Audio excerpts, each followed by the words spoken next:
Mr. Arun Nayak from AGNP Company, Mr. Satya Narayan, Professor Suturu S. Malini, our chairperson.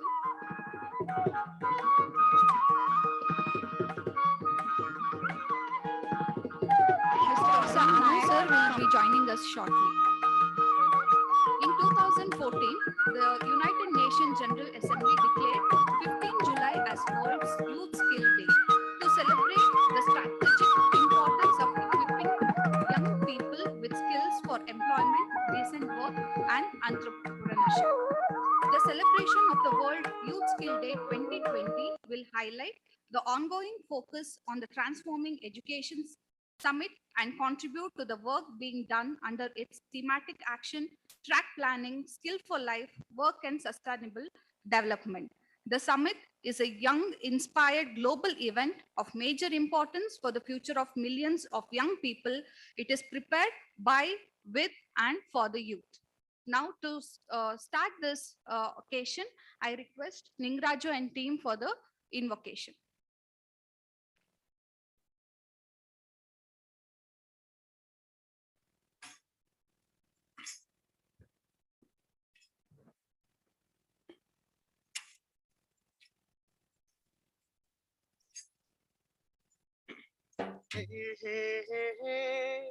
La la la la, ah ha ha ha, la la la la la, la la la la la.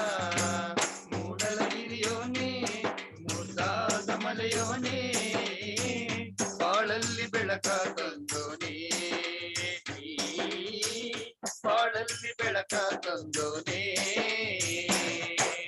ಮೂಡಲಗಿರಿಯೋನೆ ಮುದ್ದಾದ ಮಲೆಯೋನೆ ಬಾಳಲ್ಲಿ ಬೆಳಕ ತಂದೋನೆ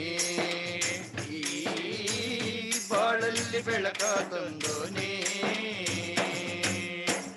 ನಿನ್ನಂತೆ ಬೇರೆ ನಾ ಕಾಣೆ ಪಾದವ ಬಿಡಲು ನನ್ನಾಣೆ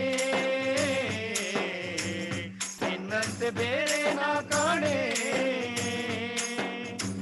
ಪಾದವ ಬಿಡಲು ನನ್ನಾಣೆ ಓ ಮಾದೇವ ಎಂದು ನಾ ಕೂಗಿದಾಗ ಓಡಿ ಬಂದು ಬಾಳಲ್ಲಿ ಬೆಳಕ ತಂದೋನೆ ಮೂಡಲಗಿರಿಯೋನೆ ಮುದ್ದಾದ ಮಲೆಯೋನೆ ಬಾಳಲ್ಲಿ ಬೆಳಕ ತಂದೋನೆ ಬಾಳಲ್ಲಿ ಬೆಳಕ ತಂದೋನೆ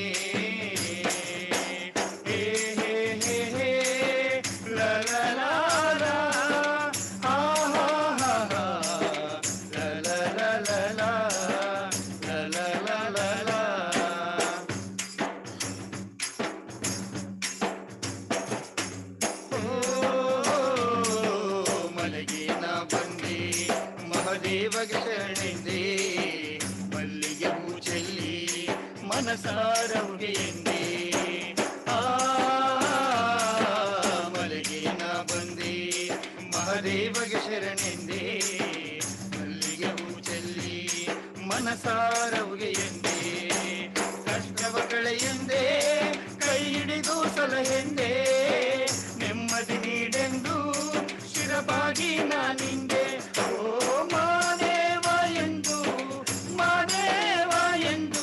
ನಾ ಕೂಗಿದಾಗ ಓಡಿ ಬಂದು ಬಾಳಲಿ ಬೆಳಕ ತಂದೋನೆ ಶರಣು ಶರಣಯ್ಯ ನಿನ್ನ ಪಾದಕ್ಕೆ ಶರಣಯ್ಯ ಮನೆ ದೇವ ಮಲೆಯ ಮಾದಯ್ಯ ಮನೆ ದೇವ ಮಲೆಯ ಮಾದಯ್ಯ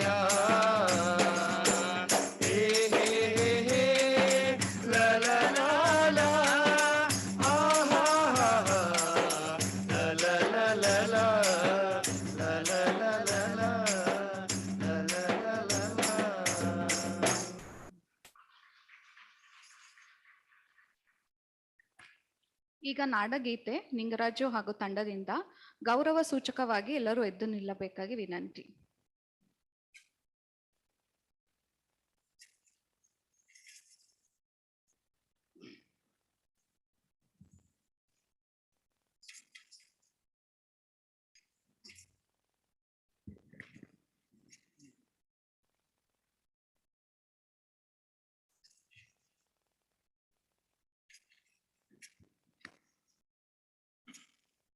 जय भारत जननीय तनु जाते, जय हे कर्नाटक माते, जय सुंदर नदी वनಗಳ ನಾಡೆ, जय हे रस ಋಷಿಗಳ ಬೀಡೆ.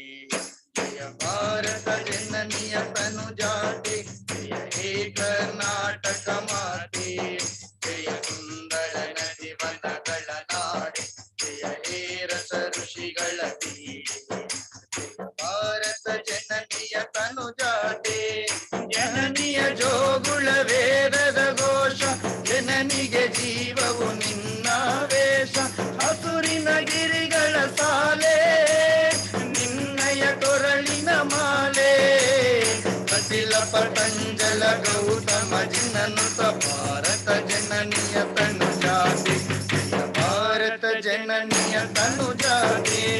ಸರ್ವ ಜನಾಂಗದ ಶಾಂತಿಯ ತೋಟ, ರಸಿಕರ ಕಂಗಳ ಸೆಳೆಯುವ ನೋಟ, ಹಿಂದೂ ಕ್ರೈಸ್ತ ಮುಸಲ್ಮಾನ, ಪಾರಸಿಕ ಜೈನರು ಧ್ಯಾನ, ಜನಗಣ ಓಲುವ ದೊರೆಗಳ ಧಾಮ, ಕಾಯಕ ವೈಣಿಕರ ರಾಮ. ಭಾರತ ಜನನಿಯ ತನು ಜಾತೆ, ಕನ್ನಡ ನುಡಿ ಕುಣಿದಾಡುವ ಗೇಹ, ಕನ್ನಡ ತಾಯಿಯ ಮಕ್ಕಳ ದೇಹ, ಕನ್ನಡ ನುಡಿ ಕುಣಿದಾಡುವ ಗೇಹ, ಕನ್ನಡ ತಾಯಿಯ ಮಕ್ಕಳ ದೇಹ. ಜಯ ಭಾರತ ಜನನಿಯ ತನು ಜಾತೆ, ಜಯ ಹೇ ಕರ್ನಾಟಕ ಮಾತೆ, ಜಯ ಸುಂದರ ನದಿ ವನಗಳ ನಾಡಿ, ಜಯ ಹೇ ರಸ ಋಷಿಗಳ ಬೀಡಿ.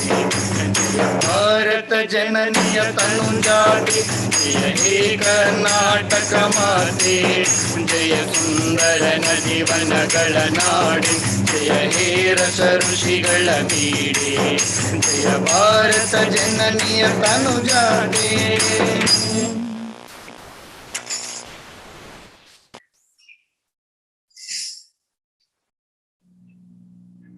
Now I request our respected chairperson, Professor S.S. Malini ma'am, to welcome the gathering and the dignitaries.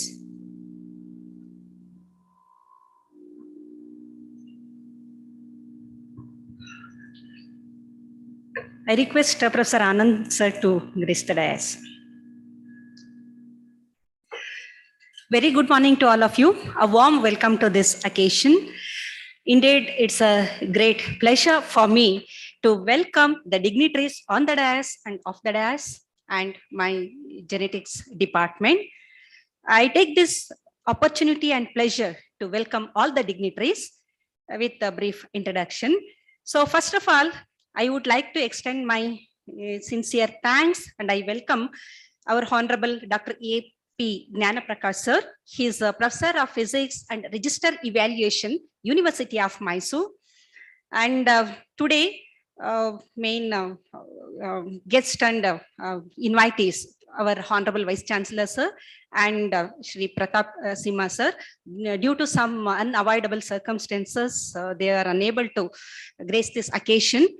So now in this short gap, sir agreed from the university side and he has graced this occasion. And it's indeed pleasure for me to introduce him to this August gathering. Sir did MSc from University of Gulbarga in the year 1995 and he did MPhil, then PhD in the year 2002 from Mangalore University. And he did postdoc from Atlanta, USA, and also Taiwan.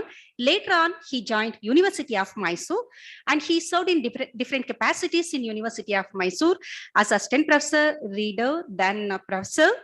And his research interest is very fascinating. That's the synthesis of nanoparticles and its characterization. And he also studied on semiconductor devices and circuits, growth and characterization of NLO crystals, many more. And he has got funding from different funding agency like UGC, BRNS, more than 1.5 crores. And he guided 10 PhD students for the PhD award and 7 are still working.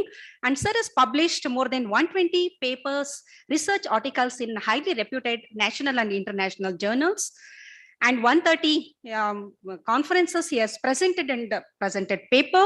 And he has been invited to deliver talk in many universities, and he served university at different capacity as a BOS chairperson, member. And on behalf of University of Mysore and from the department, I welcome you, sir. So with the bouquet, a warm welcome to Professor Gnana Prakash. Indeed, it's a pleasure to invite Dr. Chaitra Narayan, beautiful, charming young lady, our syndicate member.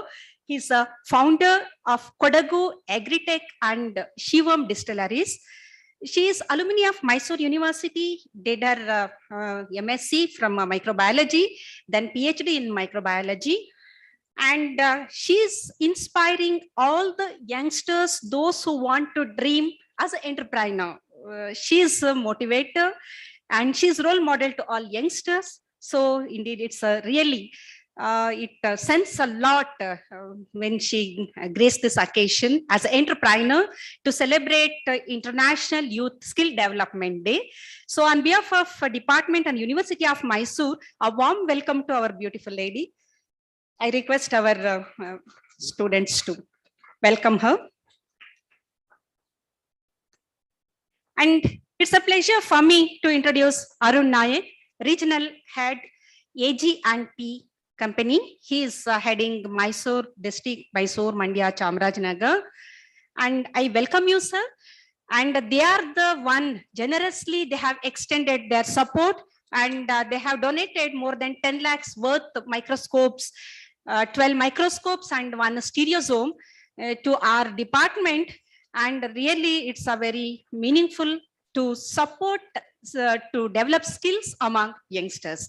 On behalf of everyone, University of Mysore and from the department, heartily welcome to you, sir. We have an eminent personality scholar of our university. Dr. Anand sir is gracing this occasion. Dr. Anand, he's a professor and chairperson, BN Bahadur Institute of Management, University of Mysore, and sir is specialized in marketing management and organizational behavior. And sir will be delivering talk and he will be motivating our students how life science students could take up MBA and how they can come up in life.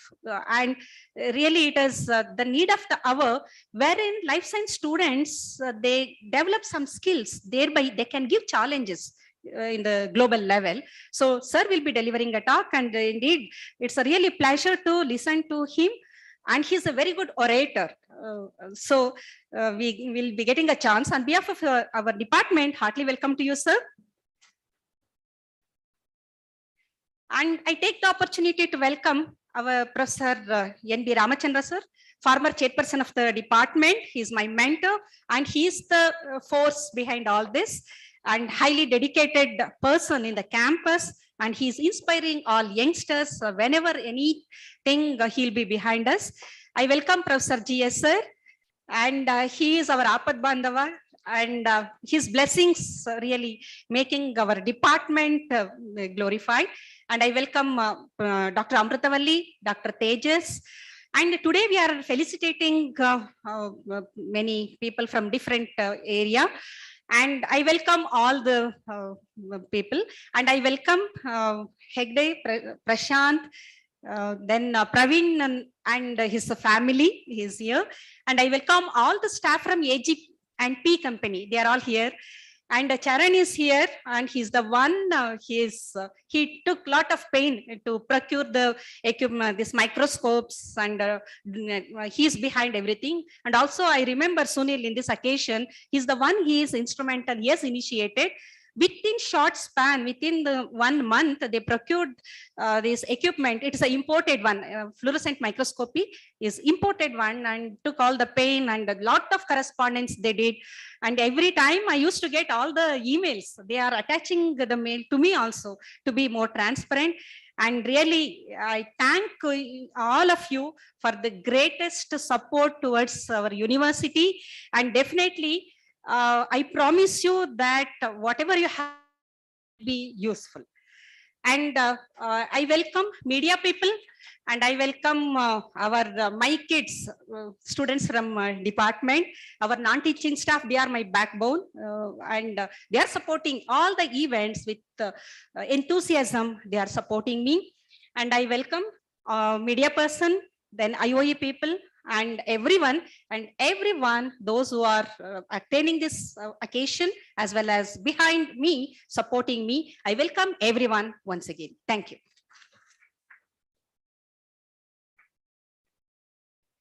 A dream doesn't become reality through magic. It takes sweat, determination, and hard work. Yes, it's a belief endorsed by our beloved chairperson, Professor S.S. Malini ma'am. She has always been our inspiration, motivation. A warm welcome to you, ma'am.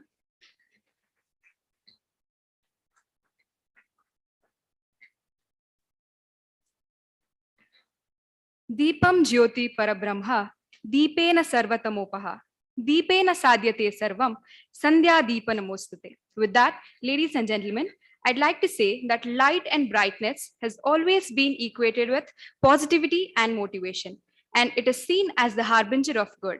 To start us off on an auspicious note, we will now have the lamp lighting ceremony. May I please request the dignitaries to do the honors?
AG&P Company, a city gas distribution company authorized by the Government of India and trusted in 30 countries.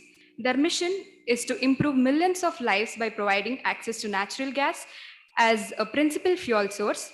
Headquartered at Singapore, rich 120-year history and heritage, proprietary standardized designs and equipment, 4,000 employees worldwide and growing, executed projects in our 30 countries. And they've also expressed their generosity by donating microscopes worth of 10 lakhs rupees for our department to support the students, 6 stereo microscopes, 6 compound microscopes, 1 fluorescence microscope. On behalf of our department, I would like to thank AG&P Company for their generous donation. I request Arun Nayak sir to symbolically hand over the microscopes to the department.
The next event is the felicitation. I would like to invite our guest of honor for the felicitation. Dr. Ratnama, Miss Urja MP, Shri Venkatesh SV, Shri Ravi TS, Dr. Ningaraju.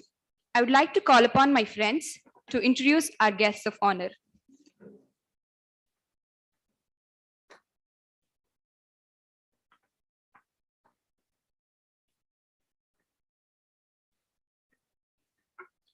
Srimati Dr. Ratnama, yes. She was born on 10th March 1970, wife of Dodaya.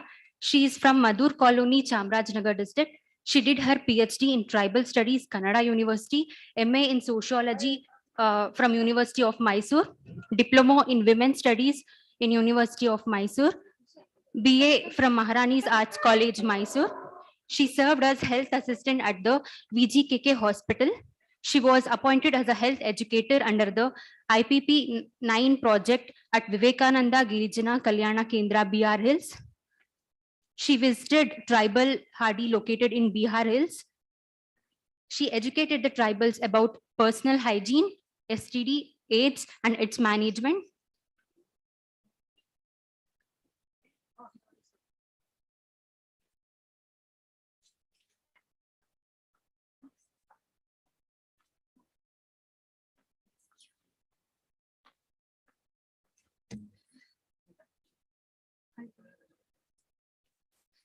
Good morning, everyone. As Diana Markel said, that a woman is a full circle. Within her is the power to create, nurture, and transform. And today I am introducing you all a woman who is showing the power of creating, nurturing, transforming. That is none other than Miss Urja Praveen Kumar. She was born on 20th October 1997. Her father name is Mr. Praveen Kumar Emara and her mother name is Mrs. Lochana Lingegowda. She completed her schooling in Delhi Public School and Christ Junior College and completed her BE in Industrial Engineering and Management graduation at RV Engineering College.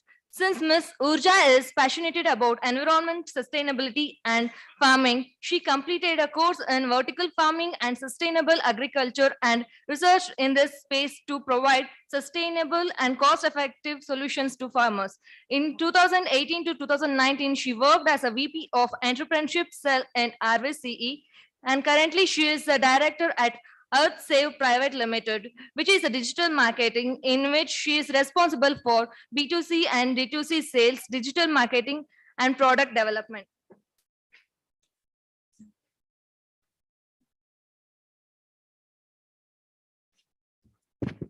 Shri S.V. Venkatesh, CEO and founder of Profile.in, first of its kind of fashion portfolio building platform. He is well known as a village boy from Bhadravati. He studied in Kannada medium from government school and relocated to Mysore for job. He has done his PhD in business administration in 2002. Started Raman Computers, a training institute in 1991 when IT was unheard. CEO of RIIT, India's first IT finishing school, mainly focusing on providing technology skills and empowering rural students. He has introduced the IT kits for rural students and especially designed with high loaded features and make simpler to learn, which was started from HD Kote Government School and it was published and marketed by Cambridge University. Former advisor to Ministry of Skills Development and Entrepreneurship, Government of India, New Delhi. He has conceptualized very unique skills awareness program called Skill on Wheels, has successfully implanted across India of Government of India. He has been awarded a Corporate Citizen Award by Chamber of Commerce. He has capitalized MysoreIT.com in 1997 and bought APJ Abdul Kalam to inaugurate the MysoreIT.com in 2002. Thank you. Shri Ravi TS is an Assistant Director, Department of Physical Education, University of Mysore. He is an athlete from rural background who has traveled a long way in the sports field with great potential and is putting forth his effort to carve a niche as an athlete. He has completed MPed at University of Mysore and currently he is pursuing PhD. Ravi heads to the record books of University of Mysore by breaking the 33-year-old long jump record by leaping 6.74 meters in the year 2012-13. Later, he has also broke the 17-year-old record of University of Mysore in long jump by clearing 1.87 meters height. He has bagged 10 gold medals in the University Inter-College Athletes Tournament as a student of University of Mysore. He has secured 3 gold medals in Master Athletic Gujarat 2020. He has represented University of Mysore at All India Inter-University Athletics Meet held in Kolkata, Patiala and Mangalore on 3 occasions. He is a gold medal winner at NCC Sports Meet and has received order copy as a NCC officer for University School of Engineering from NCC Group Headquarters, Mysore. He has also been awarded Krida Ratna and Krida Chetana. He is a national qualified athletic coach, senior vice president, Karnataka Kelo Master Games. He is a university athletic selection committee member. Also has been training many students in athletics for many years. Doctor ನಿಂಗರಾಜರವರು T Narasipura ತಾಲೂಕಿನ ರಾಚಯ್ಯ ಮತ್ತು ಸಿದ್ದಮ್ಮ ದಂಪತಿಗಳ ಮಗನಾಗಿ ಜನಿಸಿದರು. ಮೈಸೂರಿನ ಮಾನಸ ಗಂಗೋತ್ರಿಯ ಸಮಾಜಶಾಸ್ತ್ರ ವಿಭಾಗದಲ್ಲಿ MA ಪದವಿ ಪಡೆದು ಡಾಕ್ಟರ್ ಆರ್ ಗೋಪಾಲರಾಜು ಅವರ ಮಾರ್ಗದರ್ಶನದಲ್ಲಿ ಡಾಕ್ಟರೇಟ್ ಪದವಿಯನ್ನು ಪಡೆದಿರುತ್ತಾರೆ. ಶ್ರೀಯುತರು ಬಹುಮುಖ ಪ್ರತಿಭೆಯಾಗಿದ್ದು ವಿವಿಧ ಜಾನಪದ ಪ್ರಕಾರಗಳಲ್ಲಿ ಸಿದ್ಧಹಸ್ತರು. ರಂಗಭೂಮಿ ಕ್ಷೇತ್ರದಲ್ಲಿ ಬೀದಿ ನಾಟಕಗಳ ನಟರಾಗಿ ನಿರ್ದೇಶಕರಾಗಿ ಅನುಭವವುಳ್ಳವರು. ಅಲ್ಲದೆ ಸಮಾಜಶಾಸ್ತ್ರದ ಉಪನ್ಯಾಸಕರು.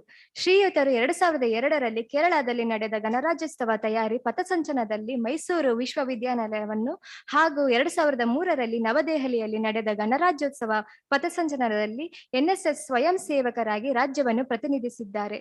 ಶ್ರೀಯುತರು ಮೈಸೂರು ವಿಶ್ವವಿದ್ಯಾನಿಲಯವು ದಕ್ಷಿಣ ವಲಯ ಮತ್ತು ರಾಷ್ಟ್ರ ಮಟ್ಟದ ಸಾಹಿತ್ಯಿಕ ಮತ್ತು ಸಾಂಸ್ಕೃತಿಕ ಸ್ಪರ್ಧೆಗಳಲ್ಲಿ ಹಲವು ಬಾರಿ ಚಾಂಪಿಯನ್ ಆಗಿ ಹೊರಹೊಮ್ಮಲು ತರಬೇತುದಾರರಾಗಿ ಶ್ರಮಿಸಿದ್ದಾರೆ. ಶ್ರೀಯುತರು ದೇಸಿ ಸೊಗಡಿನ ಜನಪದ ಕಲಾವಿದರಾಗಿದ್ದು ರಾಜ್ಯಾದ್ಯಂತ ಸಾವಿರಾರು ವಿದ್ಯಾರ್ಥಿಗಳಿಗೆ ಕಂಸಾಳೆ, ಡೋಳು ಕುಣಿತ ಮೊದಲಾದ ಜನಪದ ಪ್ರಕಾರಗಳ ತರಬೇತಿ ನೀಡಿರುತ್ತಾರೆ. ಜನಪದ ಕ್ಷೇತ್ರದ ಸೇವೆಯನ್ನು ಮನಗೊಂಡು ಹಲವಾರು ಸಂಘ ಸಂಸ್ಥೆಗಳು ಪ್ರಶಸ್ತಿಯನ್ನು ನೀಡಿ ಗೌರವಿಸಿದೆ. ಬೆಂಗಳೂರಿನ ಸೃಷ್ಟಿಶಕ್ತಿ ಸಂಸ್ಥೆಯಿಂದ ರಾಜ್ಯ ಮಟ್ಟದ ಕರ್ನಾಟಕ ರಾಜ್ಯೋತ್ಸವ ಪ್ರಶಸ್ತಿ, ಮೈಸೂರು ವಿಶ್ವವಿದ್ಯಾನಿಲಯ ರಾಷ್ಟ್ರೀಯ ಸೇವಾ ಯೋಜನಾ ಪ್ರಶಸ್ತಿ ಹಾಗೂ ಹಾಸನ ಭೂಮಿಕಾ ಮತ್ತು ಸಂಸ್ಥೆಯ ಕಲಾಸಿರಿ ಮತ್ತು ಕಲಾ ತಪಸ್ವಿ ಪ್ರಶಸ್ತಿಗಳನ್ನು ನೀಡಿ ಗೌರವಿಸಿದೆ. Thank you.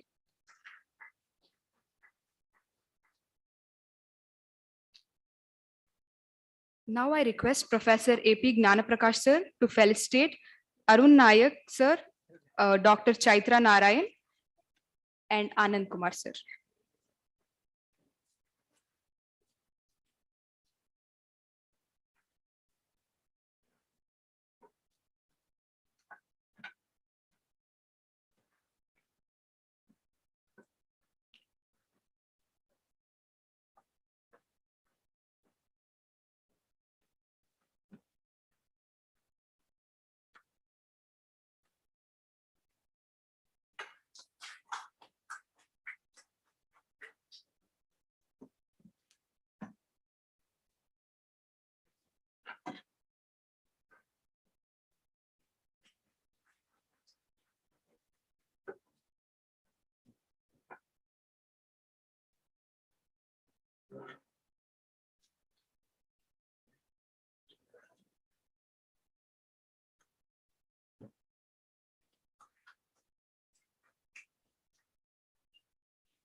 Now, inaugural speech by Professor AP Gnanaprakash sir, Register Evaluation, University of Mysore.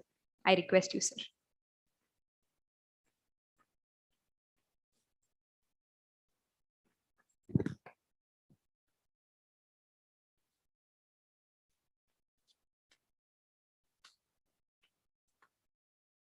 ಎಲ್ಲರಿಗೂ ನಮಸ್ಕಾರ. Good morning, everyone. Dignitaries on the dais, Mr. Arun Nayak, Regional Head, AJ&P Company, Syndicate Member of University of Mysore, Dr. Chaitanya Narayan, Professor S.S. Malini, Chairman, Department of Genetics and Genomics, Professor Anand, Department of Business Administration, dear students, research scholars, faculty members, media friends, and invitees. So as Professor Malini Madam mentioned, since our Honorable Vice Chancellor is not feeling well, so on behalf of him, I am glad to inaugurate the World Youth Skill Development Training Program and participate in the event of distribution of microscopes by AJ&P Company to the DAS in genetics and genomics. I am glad to inform AJ&P Company is donating 12 general purpose microscopes and 1 fluorescent microscope of worth of more than 10 lakhs for the benefits of students. And on behalf of University of Mysore, I would like to thank Shri Arun Nayak, AJ&P Company. Also, I would like to congratulate Professor S.S. Malini for our efforts for getting the microscopes for the departments. Microscopes are the tools that allow us to look more closely at objects, seeing beyond what is visible with the naked eye. So without them, we would have no idea about the existence of cells, or how plants breathe, or how rocks change over time, or how atoms looks like, or how the crystal structure looks like for different materials. There are different types of microscope. So we all know we are using microscopes in our school days. So we know optical microscope, electron microscope, among these two also there are various types of microscopes. We all know the most common type of microscope is the optical microscope. So which uses lens to form images from visible light. And another important, recently we are using everywhere in research and development, so is the electron microscope. So electron microscope, so how it works, the way they work is they form images from the beams of electrons. Microscopes are used for different applications, so including the deep space orbits to the high school laboratories. So we use microscope in electronics, physics, biology, chemistry, etc. And I would like to thank AJ and P Company, right? AJ and P Company for donating the microscopes to our department for the benefits of our students, and definitely it will help to enhance the skills of our students. As you know, the government of India is encouraging many skill development programs in the field of physical, chemical, and biological or life sciences. So among these areas, the domain of the life science covers various disciplines aiming at the study of biology of animals, plants, and microorganisms. Many universities in our country offer graduate, postgraduate, and doctoral degrees for training younger generation in various fields of biological sciences, and it requires sophisticated laboratory facilities or instruments. Therefore, so well-planned, skill-based training program in various fields of life sciences is the need of the hour in the universities, including the college of our country. So one of the ever-growing branches of life sciences is genetics and genomics. Genetics is a fundamental science which can be studied at all levels in the life sciences. The knowledge of genetics has become essential to unreveal the mysteries of the life process and pattern of inheritance in diverse living organisms, including animals, plants, and microorganisms. Many research laboratories, industries, hospitals, and universities in the country and abroad require suitable skill-based manpower to conduct research and for teaching programs in the field of genetics and genomics. So in recent years, advancement in the area of molecular genetics has provided an understanding of the mechanism of many inherited genetic disorders. This will be translated into diagnostic, prognostic, and therapeutic applications in modern medicine.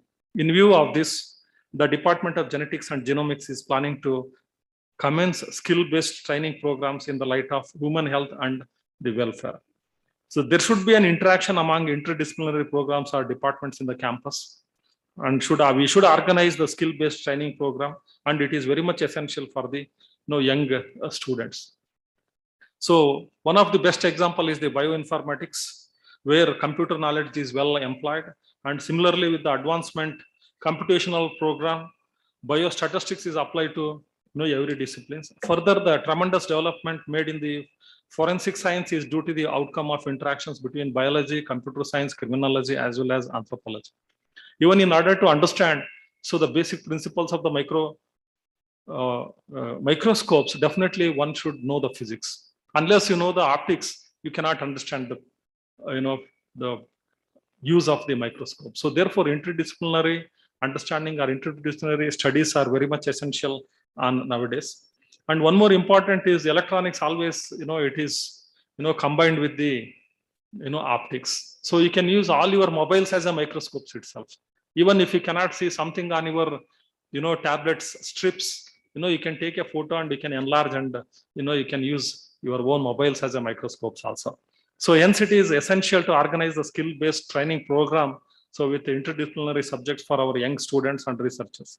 So in this connection, I would like to congratulate Professor S.S. Malini and her team for organizing the World Youth Skill Development Day in the DAS in the genetics and genomics. So once again, I would like to thank AJ&P company for donating the microscopes for the department. Sir, I will promise you that our university will effectively use these microscopes for the developmental and practical applications for the students. Thank you, and thank you, Mandanda.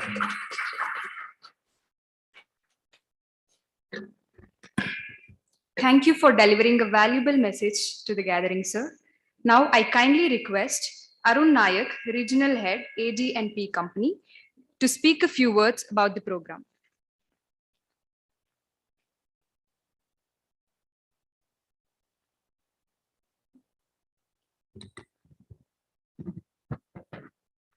Good morning to everybody. And first of all, I would like to say, this is the opportunity for us, for our company, to give a small contribution to the department. And this contribution, I hope this contribution will definitely help the students and the researchers to develop their skills and to contribute to the nations. And my humble request to the department is, please accept our contribution. Thank you very much, madam.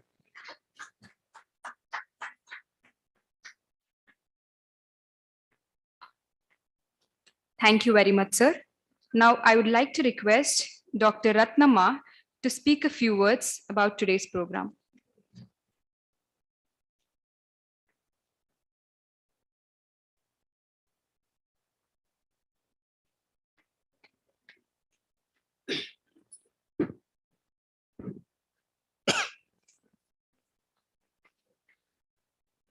ಎಲ್ಲರಿಗೂ ನಮಸ್ಕಾರ.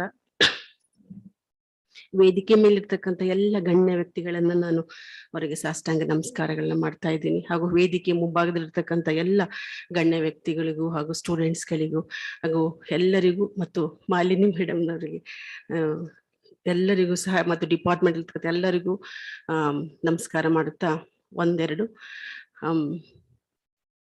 ನಾನು Soliga tribal Goru Goru ಕೋ ಗೋರು ಕನ ಗೋರು ಗೋರು ಕೋ ಗೋರು ಕನ ದೊಡ್ಡ ಸಂಪಾಗೆ ನನ್ನೊಡೆಯ ದೊಡ್ಡ ಸಂಪಾಗೆ ನನ್ನೊಡೆಯ ಕಾತು ಕಾಪಾಡಿ ಮಡಗುನಯ್ಯೋ ಕಾತು ಕಾಪಾಡಿ ಮಡಗುನಯ್ಯೋ ಗೋರು ಗೋರು ಕೋ ಗೋರು ಕನ ಗೋರು ಗೋರು ಕೋ ಗೋರು ಕನ ಕಾತು ಕಾಪಾಡಿ ಮಡಗುನಯ್ಯೋ ಕಾತು ಕಾಪಾಡಿ ಮಡಗುನಯ್ಯೋ ಗೋರು ಗೋರು ಕೋ ಗೋರು ಕನ ಗೋರು ಗೋರು ಕೋ ಗೋರು ಕನ. ಆ ದೊಡ್ಡ ಸಂಪಗೆ ಆ ಫಾರೆಸ್ಟ್ ಅಲ್ಲಿ ಇರ್ತಕ್ಕಂಥ ಮರ ಟ್ರೀಸ್ ಅದೇ ನಮ್ ದೇವ್ರು. ನಾವು ಗುಡಿ ಗೋಪುರಗಳನ್ನ ಕಟ್ಟಿ ಪೂಜೆ ಮಾಡೋಲ್ಲ. ಆ ಮರಗಳು, ಪ್ರಕೃತಿ, ಪ್ರಾಣಿ, ಪಕ್ಷಿ, ಹುಲಿರಾಯಪ್ಪ ಅದನ್ನ ನಮ್ ರಿಲೇಷನ್ಸ್ ತರ ನಾವು ಪೂಜೆ ಮಾಡ್ತೀವಿ. ಸೊ ಪ್ರಕೃತಿಯನ್ನೇ ನಾವು ಪೂಜೆ ಮಾಡ್ತಕ್ಕಂಥ ಸೋಲಿಗರು. ನನ್ಗೆ ತುಂಬಾ ಖುಷಿ ಆಯ್ತು ಈ ಕಾರ್ಯಕ್ರಮಕ್ಕೆ ಬಂದದ್ದು. ಕಾಡಲ್ಲಿರ್ತಕ್ಕಂಥ ನನ್ನನ್ನ ಈ ದೊಡ್ಡ ಸ್ಟೇಜ್ ಮೇಲೆ ಕರ್ಕೊಂಡು ಬಂದು ಸನ್ಮಾನ ಮಾಡಿ ನೀವೆಲ್ಲ ಆಧಾರ ಮಾಡ್ತಾ ಇದ್ದೀರಾ. ನಂಗೆ ತುಂಬಾ ಸಂತೋಷ ಆಗ್ತಾ ಇದೆ. ಕರ್ನಾಟಕದಲ್ಲಿ 51 ಬುಡಕಟ್ಟುಗಳಿದೆ, ಟ್ರೈಬಲ್ಸ್ ಇದ್ದಾರೆ. 51 ಟ್ರೈಬಲ್ಗಳಲ್ಲಿ ಸುಮಾರು 13 ರಿಂದ 14 ಟ್ರೈಬಲ್ಸ್ಗಳು ಫಾರೆಸ್ಟ್ ಬೇಸ್ಡ್ ಟ್ರೈಬಲ್ಸ್. ಸೋಲಿಗ, ಜೇನು ಕುರುಬ, ಕಾಡು ಕುರುಬ, ಎರವ, ಪಣಿಯ, ಅಕ್ಕಿಪಿಕ್ಕಿ, ಹೀಗೆ ಒಂದು 13 ಟ್ರೈಬಲ್ಗಳು ಫಾರೆಸ್ಟ್ ಬೇಸ್ಡ್ ಟ್ರೈಬಲ್. ಅದರಲ್ಲಿ ನಮ್ದು ಒಂದು ಸೋಲಿಗ ಟ್ರೈಬಲ್. ಸೋಲಿಗರು ಬಿಳಿಗಿರಿ ರಂಗನ ಬೆಟ್ಟ, ಗೋಪಾಲಸ್ವಾಮಿ ಬೆಟ್ಟ, ಮಲೆ ಮಹದೇಶ್ವರನ ಬೆಟ್ಟ, ಹೀಗೆ ಬೆಟ್ಟ ಗುಡ್ಡಗಳಲ್ಲಿ ಕಾಡುಗಳಲ್ಲಿ ವಾಸ ಮಾಡ್ತಕ್ಕಂತ ಜನ. ಅದರಲ್ಲಿ 2 ಟ್ರೈಬಲ್ ಪ್ರಿಮಿಟಿವ್ ಟ್ರೈಬಲ್, ವಲರಬಲ್ ಟ್ರೈಬಲ್ಸ್, ಜೇನು ಕುರುಬ ಮತ್ತು ಕೊರಗ ಟ್ರೈಬಲ್. ನೀವು ಕೇಳಿರ್ಬೋದು, ಆ ಸೋಲಿಗ ಟ್ರೈಬಲ್ ಕಾಡಲ್ಲಿ ವಾಸ ಮಾಡ್ತಾ ಇದ್ದಾರೆ. ಈ 13 ಟ್ರೈಬಲ್ಗಳಲ್ಲಿ ಒಬ್ಬಳು ರತ್ನಮ್ಮ ಇಡೀ ಕರ್ನಾಟಕ ರಾಜ್ಯದಲ್ಲಿ ಮೊದಲ ಬಾರಿಗೆ PhD ಯನ್ನು ಮುಗಿಸಿ ಇದೇ ಗಂಗೋತ್ರಿಯಲ್ಲಿ ಪದವಿಯನ್ನು ಪಡೆದು ತಂದೆ ಕೂಡರು, ತಾಯಿ ನಾವು ಕೂಲಿ ಮಾಡಿ ಜೀವನ ಮಾಡ್ತಕ್ಕಂಥ ಫಾರೆಸ್ಟ್ ಪ್ರಾಡಕ್ಟ್ ಅನ್ನೇ ನಂಬಿ ಬದುಕುವಂತ ಜನ. ಈ ಮಾನಸ ಗಂಗೋತ್ರಿಯಲ್ಲಿ ಕುವೆಂಪು ಅವರು ನಡೆದಾಡಿದಂತಹ ಈ ಜಾಗ ಎಷ್ಟು, ಇದು ಸರಸ್ವತಿಯ ನಾಡು ಈ ಒಂದು ಗಂಗೋತ್ರಿ. ಇಂತಹ ಗಂಗೋತ್ರಿಯಲ್ಲಿ ನಾನು PhD ಮಾಡಿ ಸ್ನಾತಕೋತ್ತರವನ್ನ ಪದವಿಯನ್ನು ಮಾಡಿ ಡಬಲ್ ಗ್ರಾಜುಯೇಷನ್ ಆಗಿ ಬುಡಕಟ್ಟುಗಳಲ್ಲಿ ಕೆಲಸ ಇಲ್ಲದೆ, ಸರ್ಕಾರಿ ಉದ್ಯೋಗವಿಲ್ಲದೆ ಸಮಾಜ ಸೇವೆಯಲ್ಲಿ ತೊಡ್ಕೊಂಡು ನಮ್ಮ ಸಮುದಾಯಕ್ಕೆ ಸ್ಫೂರ್ತಿ ಆಗ್ಬೇಕು. ನಮ್ ಛಲವನ್ನೇ ಬಿಡಬಾರ್ದು, ಹಿಂದಿನ ಪೀಳಿಗೆಗೆ ಸ್ಫೂರ್ತಿ ಆಗ್ಬೇಕು. ಗವರ್ಮೆಂಟ್ ಕೆಲಸ ಸಿಕ್ಕಲ್ದ್ರೆ ಏನಾಯ್ತು, ಆದ್ರೆ ಮುಂದಿನ ಪೀಳಿಗೆಯನ್ನ ತಗೊಂಡು ಅವ್ರಿಗೆ ಉತ್ಸಾಹ ನೀಡಬೇಕು. ಯಾಕಂದ್ರೆ STಯಲ್ಲಿ 51ರಲ್ಲಿ ಈ 13 ಮಾತ್ರ ತುಂಬಾ ಕೀಳ ತಳ ಸಮುದಾಯದ ಮತ್ತು ತೀರ ಹಿಂದುಳಿತಕ್ಕಂಥ ಸಮುದಾಯ. ಆದ್ರೆ ಅಪ್ಪರ್ STಗಳನ್ನ ನಾವು ಕಾಂಪೀಟ್ ಮಾಡ್ಲಿಕ್ಕೆ ಆಗಲ್ಲ. ಸೊ ಹಾಗಾಗಿ ಎಕನಾಮಿಕಲಿ, ಪೊಲಿಟಿಕಲಿ, ಸೋಷಿಯಲಿ, ಎಜುಕೇಶನಲ್ಲಿ ನಾವ್ ಎಷ್ಟೇ ಮುಂದೆ ಬಂದ್ರು ಅವರಿಗೆ ಕಾಂಪೀಟ್ ಮಾಡಕ್ಕಾಗಲ್ಲ. ಸರ್ಕಾರದಲ್ಲಿ ನಮ್ಗೆ ಉದ್ಯೋಗ ಸಿಗಕ್ಕೆ ಸಾಧ್ಯ ಇಲ್ಲ.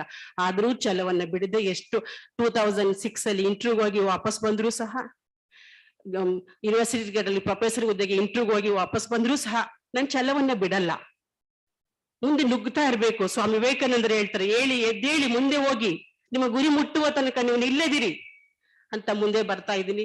ಸೊ ಹೀಗಾಗಿ ನಾವು ಇದನ್ನ ನಂಬಲಿಕ್ಕೆ ನಿಮಗೆ ಸಾಧ್ಯ ಆಗಲ್ಲ. ಎಷ್ಟು ಈ ತರದಲ್ಲಿ ಇಡೀ ಸ್ಟೇಟ್ ಅಲ್ಲಿ ಒಂದು 10-15 ಜನ ಈ forest based tribal first graduation ಮಾಡಿ ಬರ್ತಾ ಇದ್ದಾರೆ, ಆದ್ರೆ ಅವರಿಗೆ ಉದ್ಯೋಗ ಸಿಗಲ್ಲ. ಯಾರನ್ನ ಕೇಳ್ಬೇಕು ನಾವು?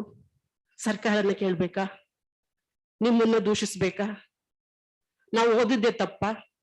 ನಮ್ಮ ಮುಂದೆ ನಾವು ಉದ್ಯೋಗ ಪಡ್ಕೊಳಕ್ ಆಗಲ್ವಾ? ಇದನ್ನ ಯಾಕೆ ಹೇಳ್ತಾ ಇದೀನಿ ಅಂದ್ರೆ ನಿಮ್ಗೆಲ್ಲ ಸ್ವಲ್ಪ ಗೊತ್ತಾಗ್ಲಿ. ನೀವೆಲ್ಲ ಬೇರೆ ಬೇರೆ ಲೆವೆಲ್ ಅಲ್ಲಿ ಹೋದಾಗ ಒಂಚೂರು ಮಾತಾಡಿದ್ರೆ 10 ತುತ್ತನ್ನ ಬೇರೆ STಗಳು ತಿಂದ್ರೆ ಅದರಲ್ಲಿ 1 ತುತ್ತು ನಮಗೆ ಕೊಡ್ಲಿ ಅನ್ನೋ ಒಂದು ಕೂಗು ನೀವು ಅಲ್ಲಿ ಮುಟ್ಟಿಸ್ತೀರಾ ಅನ್ನೋ ಒಂದೇ ಒಂದು ಉದ್ದೇಶಕ್ಕೋಸ್ಕರ.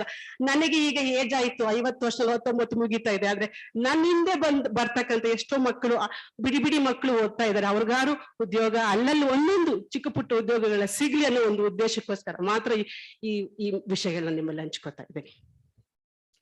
ಅದು ಮುಗೀತು. ನೆಕ್ಸ್ಟ್ ಬರ್ತಾ ಇದ್ದೀನಿ. ನಾನು JSS ಮೆಡಿಕಲ್ ಕಾಲೇಜಲ್ಲಿ ಸೈಂಟಿಸ್ಟ್ ಮತ್ತು ರಿಸರ್ಚ್ ಅಸಿಸ್ಟೆಂಟ್ ಆಗಿ ICMR ಅಲ್ಲಿ ಒಂದು ಸಿಕ್ಕಲ್ ಸೆಲ್ ಅನಿಮಿಯಾ ಬೀಟಾ ಥಲಾಸೆಮಿಯಾದಲ್ಲಿ ಕೆಲಸ ಮಾಡ್ತಾ ಇದ್ದೆ 3 ವರ್ಷಗಳ ಕಾಲ. ಅದಲ್ಲದೇನೆ IPPN ಕೆಲಸ ಮಾಡಿದೆ, ಬೇರೆ ಬೇರೆ ವಂದೇ ಮಾತರಂ ಪ್ರೋಗ್ರಾಮ್ ಅಲ್ಲಿ ಕೆಲಸ ಮಾಡಿದೆ. ಆದ್ರೆ ಈಗ ಮೇಡಮ್ ಹೇಳ್ದಾಗೆ ಜೆನೆಟಿಕ್ ಆ ಒಂದು ಸಬ್ಜೆಕ್ಟ್ ಅಲ್ಲಿ ನಮಗೇ ಗೊತ್ತಿಲ್ಲದೆ ಹಾಗೆ, ನಮಗೂ ಸಹ ಗೊತ್ತಿರ್ಲಿಲ್ಲ ಸೈನ್ಸ್ಗೆ ಟೆಕ್ನಾಲಜಿಗೆ ಸಂಬಂಧಪಟ್ಟ ಹಾಗೇನೆ. ಆದ್ರೆ ನಾವು ಅಲ್ಲಿ ಕೆಲಸ ಮಾಡಿದಾಗ ಗೊತ್ತಾಯ್ತು, sickle cell anaemia and beta thalassaemia one of the genetic disease in tribal ಅಲ್ಲಿ ನಿಮ್ಗೆಲ್ಲರಿಗೂ ಗೊತ್ತು. ಅದು ಎಷ್ಟು ಡಿಸೀಸ್ ಇದೆ ಅನ್ನೋದು ನಮ್ಮ ಸಮುದಾಯಕ್ಕೆ ಗೊತ್ತಿಲ್ಲ. ನಾವು ಅದರಿಂದ ಚೈಲ್ಡ್ ಡೆತ್ ಆಗ್ತಾ ಇದೆ ಅನ್ನೋದು ಗೊತ್ತಿಲ್ಲ ನಮ್ಮ ಮಕ್ಕಳಿಗೆ. ಅವರಿಗೆ ಜೆನೆಟಿಕ್ ಡಿಸೀಸ್ ಅಂದ್ರೆ ಏನು, ಕೌನ್ಸಿಲಿಂಗ್ ಅಂದ್ರೆ ಏನು, ಈ ಕಾಯಿಲೆಯ ಲಕ್ಷಣಗಳೇನು, ಇದು ಹೇಗ್ ಬರುತ್ತೆ, ಇದು ನಾವು ಹೆಲ್ತ್ ಸ್ಟೇಟಸ್ ನಾವು ಹೇಗೆ ಕಾಪಾಡ್ಕೋಬೇಕು ಅನ್ನೋದು ಗೊತ್ತೇ ಇರ್ಲಿಲ್ಲ. ಸೊ JSS ಮೆಡಿಕಲ್ ಕಾಲೇಜಿಂದ ICMR ಇಂದ ಪ್ರಾಜೆಕ್ಟ್ ತಗೊಂಡ್ ಬಂದು ಈ sickle cell anaemia and beta thalassaemia ಅಂತ ಅನಾಟಮಿ ಡಿಪಾರ್ಟ್ಮೆಂಟ್ ಇಂದ ಡಾಕ್ಟರ್ ದೀಪಾ ಭಟ್ರು ಅವರು ಒಂದು ಒಳ್ಳೆ ಕೆಲಸನ ಮಾಡಿದ್ರು. ಅದರಲ್ಲಿ ಬೇರೆ ಬೇರೆ ನಮ್ದೇ ಒಂದು SG ಟೀಮ್ ಇದೆ. ನನ್ನ ಆಸ್ ಎ ಟ್ರೈಬಲ್ ಅಲ್ಲಿ ನನ್ನನ್ನು ಇನ್ಕ್ಲೂಡಿಂಗ್ ಮಾಡ್ಕೊಂಡು, ಯಾಕಂದ್ರೆ ಟ್ರೈಬಲ್ ಅಲ್ಲಿ ಕೆಲಸ ಮಾಡ್ಲಿಕ್ಕೆ ತುಂಬಾ ಕಷ್ಟ ಅದ್ರಲ್ಲಿ ನಾವು ಒಂದೊಂದು ಬಿಡಿ ಬಿಡಿಯಾಗಿ ನಾವು ಸ್ಟಡಿ ಮಾಡ್ಬೇಕು. ಸೊ ಹಾಗಾಗಿ ನನ್ನನ್ನು ಸೇರಿಸ್ಕೊಂಡು ನಮ್ಮದು ಒಂದು ಟೀಮ್ ಅಲ್ಲಿ ಕೆಲಸ ಮಾಡ್ತಾ ಇದ್ವಿ. ಅವಾಗ ನಮಗೆ ಗೊತ್ತಾಯ್ತು, ನಾವು ಸ್ಯಾಂಪಲ್ ಆಗಿ HD ಕೋಟೆ, ಮೈಸೂರಲ್ಲಿ HD ಕೋಟೆ 2 PSC, ಅಣ್ಣೂರು PSC ಮತ್ತು DB ಕುಪ್ಪೆ PSC, ಆ 2 PSC ನಾವು ಇಂಟೆನ್ಸಿವ್ ಆಗಿ ಸ್ಟಡಿ ಮಾಡುವಾಗ ನಮ್ಗೆ 3 years ಅಲ್ಲಿ ಓನ್ಲಿ 2 PSC ಅಲ್ಲಿ 52 ಪೇಷಂಟ್ಗಳನ್ನ ನಾವು ಐಡೆಂಟಿಫೈ ಮಾಡಿದ್ವಿ. ಆ 52 ಪೇಷಂಟ್ಗಳಲ್ಲಿ ಅದು ಏನು ಎಲೆಕ್ಟ್ರೋಫೋರೋಸಿಸ್ ಮತ್ತೆ ಸಾಲಿಬಿಲಿಟಿ ಟೆಸ್ಟ್ ಮತ್ತು ಎಲೆಕ್ಟ್ರೋಫೋರೋಸಿಸ್ ಟೆಸ್ಟ್ ನಾವು ಅದರಲ್ಲಿ ಮಾಡಿ ಬ್ಲಡ್ ಸ್ಯಾಂಪಲ್ ತೆಗೆದುಕೊಂಡು ಅಲ್ಲಿ ನಾವು ಐಡೆಂಟಿಫೈ ಆದಾಗ 52 ಆ 2 PSC ಕಲೆಕ್ಟ್ ಮಾಡಿದೀವಿ. ಸೊ ಕರ್ನಾಟಕದಲ್ಲಿ 351 SCD ಪೇಷಂಟ್ ಮತ್ತು ಬೀಟಾ ತಲಸೆಮಿಯಾ ಪೇಷಂಟ್ಗಳಿದ್ದಾರೆ. ಅಂದ್ರೆ ಸ್ಯಾಂಪಲ್ ಮಾತ್ರ ನಾನು ಹೇಳ್ತಾ ಇರೋದು, ಇಂಟೆನ್ಸಿವ್ ಆಗಿ ನಾವು ಎಲ್ಲಾ ಕಡೆ ಸ್ಟಡಿ ಆಗಿಲ್ಲ. ಸೊ ಆದ್ರೆ ನಾವು 2 PSC 52 ಪೇಷಂಟು ಅವರು ಎಷ್ಟು ಹೀನಾಯ ಸ್ಥಿತಿಯಲ್ಲಿ ಬದುಕನ್ನ ನಡೆಸ್ತಾ ಇದ್ದಾರೆ ಅಂದ್ರೆ ಅವರ ನಿಜ ಪರಿಸ್ಥಿತಿಯನ್ನ ನೀವು ಕೇಳಿದ್ರೆ ತುಂಬಾ ಕಷ್ಟ ಆಗುತ್ತೆ. ಕುಡಿಯಕ್ಕೆ ನೀರಿಲ್ಲ, ನಿಮ್ಗೆ ಗೊತ್ತು sickle cell anaemia beta thalassaemia rainy season and winter season ಅಲ್ಲಿ ತುಂಬಾ ಕಾಸ್ ಆಫ್ ತುಂಬಾ ಜಾಸ್ತಿ ಆಗುತ್ತೆ. ಜಾಯಿಂಟ್ ಪೇನ್, ಫೀವರ್ ಇದೆಲ್ಲ ಆಗುತ್ತೆ. ಅದೆಲ್ಲ ನಿಮ್ಗೆ ಗೊತ್ತಿರ್ತಕ್ಕಂಥ ವಿಷಯನೇ. ಸೊ ಹಾಗಾಗಿ ಅವ್ರು ಮೊನ್ನೆ ತಾನೇ ಒಂದು ಪೇಷಂಟ್, ನಮ್ ಪೇಷಂಟು ಸೌಭಾಗ್ಯ ಅಂತ ಡೆತ್ ಆಯ್ತು. ಕಣ್ಣಲ್ಲಿ ನೀರ್ ಬರುತ್ತೆ ರೀ ಇಂಥದ್ದೆಲ್ಲ ಕೇಳಿದ್ರೆ. ನಾವ್ ಎಷ್ಟು ಲೆವೆಲ್ ಅಲ್ಲಿ ಕೂತ್ಕೊಂಡು ಮಾತಾಡ್ತಾ ಇದೀವಿ. ಆದ್ರೆ ಈ ಫಾರೆಸ್ಟ್ ಬೇಸ್ಡ್ ಟ್ರೈಬಲ್ಗೆ ಜೆನೆಟಿಕ್ ಡಿಸೀಸ್ ಇದೆ. ನಾವ್ ಅವ್ರನ್ನ ಉಳ್ಸೋಕಾಗಲ್ವಾ? ಮ್ಯೂಸಿಯಂ ಅಲ್ಲಿ ನೋಡ್ಬೇಕಾಗತ್ತೆ ಒಂದಲ್ಲ ಒಂದಿನ. ನಾವ್ ಹೀಗೆ ಬಿಟ್ರೆ ಅವರನ್ನ. ನಾವು ಸ್ಟಡಿ ಮಾಡ್ತಕ್ಕಂಥ ಒಂದು ಪೇಷಂಟ್ ಮೊನ್ನೆ ಡೆತ್ ಆಯ್ತು. ಕೇರಳದಲ್ಲಿ ಹೋಗಿ ಟ್ರೀಟ್ಮೆಂಟ್ ತೆಗೆದಾರೆ, ಕರ್ನಾಟಕದಲ್ಲಿ ಟ್ರೀಟ್ಮೆಂಟ್ ಇಲ್ಲ. 2 ಹೆಣ್ಮಕ್ಳಿದ್ದಾರೆ. ಎಷ್ಟು ಬೇಜಾರಾಗುತ್ತೆ. ಅವ್ರು ನಾವು ಹೋಗ್ತಾ ಇರೋದ್ರಿಂದ ನಾವು ಹೋಗಿ ನಮ್ಮ ಬನ್ನಿ ಮೇಡಮ್ ನಮ್ಮನ್ನ ನೋಡಿ ಅಂತ ಇದ್ದಾರೆ. ಸೊ ಈ ತರ ಒಂದಲ್ಲ ಎರಡಲ್ಲ 53 ಪೇಷಂಟ್ಗಳು ಸ್ಯಾಂಪಲ್ ನಾನು ಹೇಳ್ತಾ ಇದ್ದೀನಿ. ಹಾಗಾದ್ರೆ ಇದನ್ನ ಹೆಂಗ್ ತಡೆಗಟ್ಟಬೇಕು? ಸೊ ಇಂಥ ಡಿಪಾರ್ಟ್ಮೆಂಟ್ಗಳಿದೆ, ಕೆಲಸ ಮಾಡ್ತಾ ಇದ್ದಾರೆ. ಸರ್ಕಾರ ಗುರ್ತಿಸ್ಬೇಕು. ಈಗ ಆಲ್ರೆಡಿ JSS ಅಲ್ಲಿ ಕೆಲಸ ಮಾಡ್ತಾ ಇದ್ದಾರೆ. ಸರ್ಕಾರ ಇಂಥದನ್ನೆಲ್ಲ ಗುರ್ತಿಸಿ ಜೆನೆಟಿಕ್ ಡಿಸೀಸ್ಗೆ ಸಂಬಂಧಪಟ್ಟಂತಹ ಒಂದಷ್ಟು ಇವ್ಯಾಲ್ಯೂಯೇಷನ್ಗಳಾಗಬೇಕು, ಅಲ್ಲಲ್ಲಿ ಮೀಟಿಂಗ್ಗಳಾಗಬೇಕು, ಕಾರ್ಯಕ್ರಮಗಳನ್ನ ಕೊಡ್ಬೇಕು. ಸೊ ಈ ತರದ ಮೂಲಕ ಅವ್ರಿಗೆ ಹೆಂಗೆ ಅವೇರ್ನೆಸ್ ಕೊಡ್ಬೇಕು, ಅದನ್ನ ಅವ್ರ ಹೆಲ್ತ್ ಸ್ಟೇಟಸ್ನ ನಾವ್ ಹೆಂಗೆ ಕಾಪಾಡಬೇಕು ಅಂತಕ್ಕಂಥದ್ದನ್ನ ನಮ್ಮಂತವ್ರನ್ನ ನೀವು ಮಾಡ್ಕೊಳ್ಳಿ. ನಾವು ನಿಮ್ಮೊಟ್ಟಿಗೆ ಸೇರ್ಕೊಂಡು ಅದ್ರ ಕೆಲಸ ಮಾಡಿ ಇಂಥವ್ರಿಗೆ ಹೆಲ್ತ್ ಸ್ಟೇಟಸ್ನ ನಾವು ಅವ್ರಿಗೆ ಹೆಚ್ಚು ಮಾಡಿ ಅವರಿಗೆ ಆರೋಗ್ಯವನ್ನ ಕೊಡುವಂತ ದೃಷ್ಟಿ ಸ್ಟಾರ್ಟ್ ಆಗ್ಬೇಕು ಅನ್ನೋದನ್ನ ನಾನು ಈ ಮೂಲಕ ಕೇಳ್ಕೊತಾ ಇದ್ದೀನಿ. ನೆಕ್ಸ್ಟ್ ಇನ್ನೊಂದೇ ಒಂದು ಹೇಳ್ತಾ ಇದ್ದೀನಿ, ಸ್ಕಿಲ್ ಡೆವಲಪ್ಮೆಂಟ್, ಕೌಶಲ್ಯ ತರಬೇತಿ. ಹೌದು, ನಿಜ, ಮುಖ್ಯ. ಈ ಫಾರೆಸ್ಟ್ ಬೇಸ್ಡ್ ಟ್ರೈಬಲ್ ಅಂತ ಹೇಳ್ತೀನಲ್ಲ, ಎಷ್ಟು ಕೌಶಲ್ಯ ತರಬೇತಿ, ಎಷ್ಟು ಕೌಶಲ್ಯದಕ್ಕೆ ಸಂಬಂಧಪಟ್ಟ ಜ್ಞಾನ ಇದೆ ಗೊತ್ತಾ? ಎಷ್ಟು ಇಂಡಿಜಿನಿಯಸ್ ಜ್ಞಾನ ಇದೆ ಗೊತ್ತಾ? ಒಂದೇ ಒಂದು ಹನಿ ಹೇಳ್ತೀನಿ, ಹನಿಗೆ ಸಂಬಂಧಪಟ್ಟಂತಹ ತರಬೇತಿಗಳನ್ನ ನಾವು ಕೂತ್ಕೊಂಡು ಸ್ಟೇಜ್ ಮೇಲೆ ಅಥವಾ ಬೇರೆ ಬೇರೆ ಕಾರ್ಯಕ್ರಮಗಳಿಗೆ ಹೊರಗಡೆಯಿಂದ ಕರ್ಕೊಂಡ್ಬಂದವರಿಗೆ ಟ್ರೈನಿಂಗ್ ಕೊಡ್ತೀವಿ, ಹೆಂಗ್ ಇಳ್ಬೇಕು, ಹೆಂಗ್ ಮಾಡ್ಬೇಕು, ಯಾವ ತರ ಪ್ರೋಸೆಸ್ ಮಾಡ್ಬೇಕು ಅಂತ. ಆದ್ರೆ ಹನಿಯನ್ನ ಅವರ ಕಲ್ಚರಲ್ ಎಕೋ ಸಿಸ್ಟಮ್ ಒಳಗಡೆ ಅವರು ಯಾವ ತರ, ಎಷ್ಟು ಬೆಟ್ಟ ಗುಡ್ಡಗಳು ಮೇಲಿದ್ರು ಸಹ ಹನಿ, ಮತ್ತು ಎಷ್ಟು ದೊಡ್ಡ ಎತ್ತರವಾದಂತಹ ಕಾಡು ಮರದ ಮೇಲಿದ್ರು ಸಹ ಆ ಒಂದು ಸಸ್ಟೈನಬಲ್ ಡೆವಲಪ್ಮೆಂಟ್ ತರ ಅವರು ಹೆಂಗೆ ಅವರು ಆ ಹನಿಯನ್ನ ಒಂದೇ ಒಂದು ಪ್ರೋಸೆಸ್ ನಿಮ್ಗೆ ಹೇಳ್ತೀನಿ ಮಾಡ್ತಾ ಇದ್ದಾರೆ ಗೊತ್ತಾ? ಹಾಗಾದ್ರೆ ಅವ್ರಿಗೆ ಇಂಡಿಜಿನಿಯಸ್ ನಾಲೆಡ್ಜ್ ಇಲ್ವಾ? ಇಂಥದನ್ನ ಗುರುತಿಸ್ಬೇಕು. ಸ್ಕಿಲ್ ಡೆವಲಪ್ಮೆಂಟ್ ಅಂಡ್ ಕೌಶಲ್ಯ ತರಬೇತಿಗಳನ್ನ ಗುರುತಿಸಿ ಬೇರೆ ಬೇರೆ ಡೆವಲಪ್ಮೆಂಟ್ಗಳನ್ನ ಅವರಲ್ಲಿ ಕಾಡಲ್ಲಿರ್ತಕ್ಕಂಥ ಕಿರು ಉತ್ಪನ್ನಗಳಿದೆಯಲ್ಲ, ಸಸ್ಟೈನಬಲ್ ಡೆವಲಪ್ಮೆಂಟ್ಗೆ ಉಪಯೋಗಿಸ್ಕೋಬೇಕು. ಅವ್ರು ನಿಜವಾಗ್ಲೂ ಸಸ್ಟೈನಬಲ್ ಡೆವಲಪ್ಮೆಂಟ್, ನಾವು ಒಂದಲ್ಲ ಒಂದು ಕಾಲಕ್ಕೆ ಸಸ್ಟೈನಬಲ್ ಡೆವಲಪ್ಮೆಂಟ್ಗೆ ಹೋಗ್ತಾ ಇದೀವಿ. ಯಾಕಂದ್ರೆ ಟ್ರೈಬಲ್ ಆ ಸಸ್ಟೈನಬಲ್ ಡೆವಲಪ್ಮೆಂಟ್ ಅಳವಡಿಸ್ಕೊಂಡಿರೋರು. ಸೊ ಈ ತರ ಕಾಡಲ್ಲಿ ಎಷ್ಟೋ ಲ್ಯಾಂಟನಗಳಿದೆ, ರೋಜಾ ಕಡ್ಡಿ ಅಂತ ನಾವ್ ಹೇಳ್ತೀವಿ. ಆ ಲ್ಯಾಂಟನದಿಂದ ಎಷ್ಟೆಷ್ಟು ವಸ್ತುಗಳನ್ನ ಮಾಡ್ತಾರೆ. ಇಂಥದನ್ನ ಉಪಯೋಗಿಸ್ಕೊಂಡು ಅವರಲ್ಲೇ ಸ್ಥಳೀಯವಾಗಿ ಸಿಗ್ತಕ್ಕಂತಹ ವಸ್ತುಗಳನ್ನ ತೆಗೆದುಕೊಂಡು ಕೌಶಲ್ಯ ತರಬೇತಿ, ಒಂದು ಸ್ಕಿಲ್ ಡೆವಲಪ್ಮೆಂಟ್ ಅನ್ನ ಮಾಡಬೇಕು. ಇದನ್ನ ನಾವು ಸುಮ್ಮನೆ ನಾವ್ ಇಲ್ಲಿ ಕೂತ್ಕೊಂಡು ಏನೋ ಮಾಡ್ಕೊಂಡು ನಮ್ಮದಲ್ಲಿ ಒಂದು ಪೇಪರ್ ಅಲ್ಲಿ ಪ್ರೋಗ್ರೆಸ್ ಮಾಡ್ಕೊಂಡು ನಾವು ಮಾಡೋದಲ್ಲ. ಅಲ್ಲೋಗಿ ಅವ್ರಿಗೆ ಏನ್ ಬೇಕು ಅಂತಕ್ಕಂಥದನ್ನ ಅವ್ರ ಮೂಲಕ ಕೇಳಿ ಅವ್ರ ಮೂಲಕ ತಿಳ್ಕೊಂಡು ಮಾಡ್ಬೇಕು ಅನ್ನೋದು ಬಹಳ ಮುಖ್ಯ. ಸೊ ಹಾಗಾಗಿ ಇನ್ನು ತುಂಬಾ ಇದೆ, ಬಟ್ ಮಾತಾಡಕ್ಕಾಗಲ್ಲ. ನೀವ್ ಹೇಳ್ತೀರಾ ಎಲ್ಲದಕ್ಕೂ ಏನ್ ಬೇಕು ಮೈಕ್ರೋಸ್ಕೋಪ್ ಕೊಟ್ಟರು ಸರ್, ನಂಗೆ ತುಂಬಾ ಧನ್ಯವಾದಗಳು. ಆದ್ರೆ ನಮ್ಮ ಈ 13 ಬುಡಕಟ್ಟುಗಳಲ್ಲಿ ಒಬ್ರಾರು ಆ ಮೈಕ್ರೋಸ್ಕೋಪ್ ನೋಡುವಂತ ಆಸೆ ಆಗ್ಬೇಕು. ನನ್ಗೆ ಖುಷಿ ಆಗುತ್ತೆ. ಅಂದ್ರೆ ನೀವ್ ಸ್ವಾರ್ಥ ಅಂತ ಹೇಳ್ಬೋದು, ಆದ್ರೆ ನನಗೂ ಒಂಥರ ಖುಷಿ, ಒಂಥರ ಒಂದು ಭಾವನೆ ಬರುತ್ತೆ. ಸೊ ಹಾಗಾಗಿ ನನ್ನ ಮಗಳು ಈ ಸರಿ ನೀಟ್ ಪಾಸ್ ಆಗಿ ಮೆಡಿಕಲ್ ಹೋಗಿದ್ದಾಳೆ. ಬೆಂಗಳೂರು ಮೆಡಿಕಲ್ ಎಜುಕೇಶನ್ ತುಂಬಾ ಫೋಕಸ್ ಮಾಡ್ತಾ ಇದ್ದೀನಿ ನಾನು. ನನ್ಗೆ ಯಾವುದೇ ಹಣ ಬೇಡ, ಏನು ಬೇಡ, ನನಗೆ ಗೌರ್ಮೆಂಟ್ ಕೆಲಸ ಸಿಕ್ಕಿದ್ರು ಪರವಾಗಿಲ್ಲ, ಅದೇ ಸರ್ವಿಸ್ ಮಾಡ್ತಾ ಇದ್ದೀನಿ. ಇಂಥ ಈ 34 ಜನ ಎಜುಕೇಶನ್ ಮಕ್ಕಳನ್ನು ರೆಡಿ ಮಾಡ್ತಾ ಇದ್ದೀನಿ.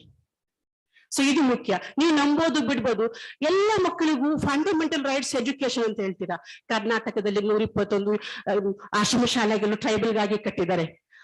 1978ರಲ್ಲಿ ಫಂಡಮೆಂಟಲ್ ರೈಟ್ಸ್ ಇಸ್ ಎಜುಕೇಶನ್ ಅಂತ ಹೇಳ್ತಾರೆ. 1978ರಲ್ಲಿ ಆಶ್ರಮ ಶಾಲೆ ಕಟ್ಟಿದ್ದಾರೆ. ಆದ್ರೆ ಗೌರ್ಮೆಂಟ್ ಇದುವರೆಗೂ ಟಿಲ್ ಡೇಟ್ ತನಕ ಆಶ್ರಮ ಶಾಲೆಗಳಲ್ಲಿ ಹೊರಗುತ್ತಿಗೆ ಟೀಚರ್ಸೇ ಕೊಟ್ಟಿದ್ದಾರೆ. ಹಾಗಾದ್ರೆ ಟ್ರೈಬಲ್ಸ್ ಮಕ್ಕಳು ಕ್ವಾಲಿಫೈಡ್ ಎಜುಕೇಶನ್ ಮಾಡೋದು ಬೇಡ್ವಾ ಸರ್? ಗೌರ್ಮೆಂಟ್ ಯಾಕೆ ಇನ್ನು ರಿಕ್ರೂಟ್ಮೆಂಟ್ ಮಾಡಿಲ್ಲ ಪರ್ಮನೆಂಟ್ ಟೀಚರ್ಸ್ನ? ಯಾರಿಗೆ ಕೇಳ್ತಾರೆ? ನಮ್ ಕೂಗಿ ಎಲ್ಲಿಗೆ ಹೋಗುತ್ರಿ? ನನ್ನಂತರ ನಮಗೆ ಎಷ್ಟು ಬರಬೇಕು ಇದು. ಸೊ ಹಾಗಾಗಿ ದಯಮಾಡಿ ಎಲ್ಲರಿಗೂ ನಾನು ಒಂದಿಸ್ತಾ thanks to JSS medical college. ಯಾಕಂದ್ರೆ ಅಲ್ಲಿ ಹೋಗಿಲ್ಲ ಅಂದ್ರೆ ಇಷ್ಟು ಜೆನೆಟಿಕ್ ಡಿಸೀಸ್ ಬಗ್ಗೆ ನಾ ತಿಳ್ಕೊಳ್ಳಿಕ್ಕೆ ಸಾಧ್ಯ ಇಲ್ಲ. ಥ್ಯಾಂಕ್ಸ್ ಟು ನಮ್ ಮೇಡಮ್ ಅವರು, ಮಾಲಿನಿ ಮೇಡಮ್ ಅವರು. ಯಾಕಂದ್ರೆ ಕಾನ್ಫರೆನ್ಸ್ಗೆ, ಇಂಟರ್ನ್ಯಾಷನಲ್ ಕಾನ್ಫರೆನ್ಸ್ಗೆ ಅವ್ರು ಬರ್ಲಿಲ್ಲ ಅಂದಿದ್ರೆ ನಾನು ಇನ್ನೆಷ್ಟು ಇವ್ರ ಬಗ್ಗೆ ತಿಳ್ಕೊಂಡು, ನನ್ನ ಬಗ್ಗೆ ಅವ್ರು ಪರಿಚಯ ಮಾಡ್ಕೊಂಡು ನಾನ್ ಮಾತಾಡೋದು ನನ್ನ ಬಗ್ಗೆ ತಿಳ್ಕೊಳ್ಳಿಕ್ಕೆ ಸಾಧ್ಯ ಇಲ್ಲ. ಅದರಿಂದ ಕಮ್ಯುನಿಕೇಶನ್ ಬಹಳ ಮುಖ್ಯ. ಸೊ ಹಾಗಾಗಿ ನೀವೆಲ್ಲರೂ ನನ್ನ ಮಾತನ್ನ ನಿಜವಾಗ್ಲೂ ಕೇಳ್ತೀರಾ ಅಂತ ನಾನು ಭಾವಿಸ್ತಾ ಇದ್ದೀನಿ. ಎಲ್ಲೆಲ್ಲಿ ನಿಮ್ಗೆ ಸಾಧ್ಯವಾಗುತ್ತೋ ಅಲ್ಲೆಲ್ಲ ಟ್ರೈಬಲ್ ಬಗ್ಗೆ ಮಾತಾಡಿ, ಟ್ರೈಬಲ್ ಎಜುಕೇಶನ್ ಬಗ್ಗೆ, ಹೆಲ್ತ್ ಬಗ್ಗೆ, ಅವ್ರ ಹೆಲ್ತ್ ಇಂಪ್ರೂವ್ಮೆಂಟ್ ಎಲ್ಲರೂ ಸೇರ್ಕೊಂಡು ಮಾಡೋಣ.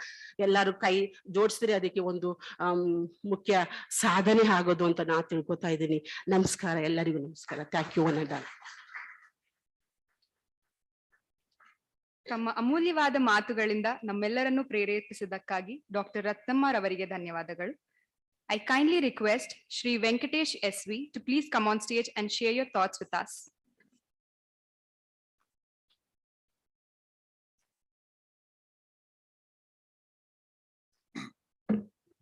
Good morning, all of you. And thank you so much for honoring whatever the little which we have done. And to young students, Dr. Ratnama has already said many things, but I just wanted to leave you. I'll just take only 1.5 minutes. Just wanted to share. I strongly believe, and I want you to understand only one line. We have two lives. How many lives we have? We have two lives. And the second life starts when we realize we have only one. I think if you can understand this thought in your life, you are going to be succeeded. Probably, I think Dr. Ratnama, she said very clear. Madam, I'll tell you the most important is because of my little knowledge. STs have born with the skills, and urbans, we have to acquire the skills. And this is a reality you need to understand. And when we have a skill, today we are all sitting in a World Youth Skill Day. If you have a skill set, don't hunt for a job. You know why? Because the job hunts you. And I'm not exaggerating a single line today. I was just watching some just now data. One of the company, they want to provide 3.4 lakhs. They want me to provide 65 candidates every week. And this is just 2 seconds back, which I've received the data. So means if you have a skill set, the job hunts you. You don't need to search anywhere. And this is what it is. And the most important today, how do we acquire a skill? A skill you have to be acquired not by reading. Dr. Ratnama, she said very clearly, because they can even know how to pick the honey. It is a skill. It is a skill set. And the most important, my humble request to every student is you need to practice. The best way to practice. But there is a contrary to I wanted to tell you, practice make man perfect. Yes or no? Actually, it's a wrong. Practice never make man perfect. But what makes you man perfect is very simple. A perfect practice make man perfect. So if your practice itself is wrong, don't expect your results will going to be right. So you ensure that you have to have a practice. I'll give you one of the typical example. If I keep on hitting the ball, will I get a Bharat Ratna award? This is what happened to Sachin Tendulkar. His job was, he is not a cricketer. He hit the ball. Because he was hitting the ball consistently, continuously for 20 years, he got Bharat Ratna award. So his skill set is what? You know how to hit the ball. I think that one skill set can bring you a Bharat Ratna for all of you. So with the end of that note, I just wanted to leave you one thing. You have in the world, there are only 3 religions. What are the religion? One is Me Too religion. I am also one among them. 95% of the world globally, we are all belongs to the one religion called as a Me Too. What is Me Too? I am also one among them. Very simple, we call them Navibbaru, Namagibbaru. We are happy with that. And that is the most of that our Indian, specifically Indian mindset is all about. You should not be a part of that life. Second one is, me better. I am better. And the me better is only 4%. Globally, there are only 4% who are me better. And the last one is me only. And you need to become, that is, you should become a unique. You should not become a better. So the uniqueness is better than, a best. So my request to everybody, I wish you, all of you, World Youth Skill Day, it should not be just symbolic, start practicing it. What you should not do, I will leave with that. Don't waste your time on especially what is happening in the world right now. Gossiping it, fake news, unwanted news. This is carry away to something else which is not going to be useful. If you really want to watch certain things, please go to Google, please go to YouTube. You can find that Think School. It's a beautiful place where you should be able to realistically look at Think School. And you should also understand how the new startups are working about it, right? So wish you, all of you, very, very good luck. Thank you so much for honoring me. Thank you so much. Thank you, sir. Certainly your words goes a long way in inspiring us to strive hard and achieve more. I kindly request Ms. Urja MP to speak a few words about the program.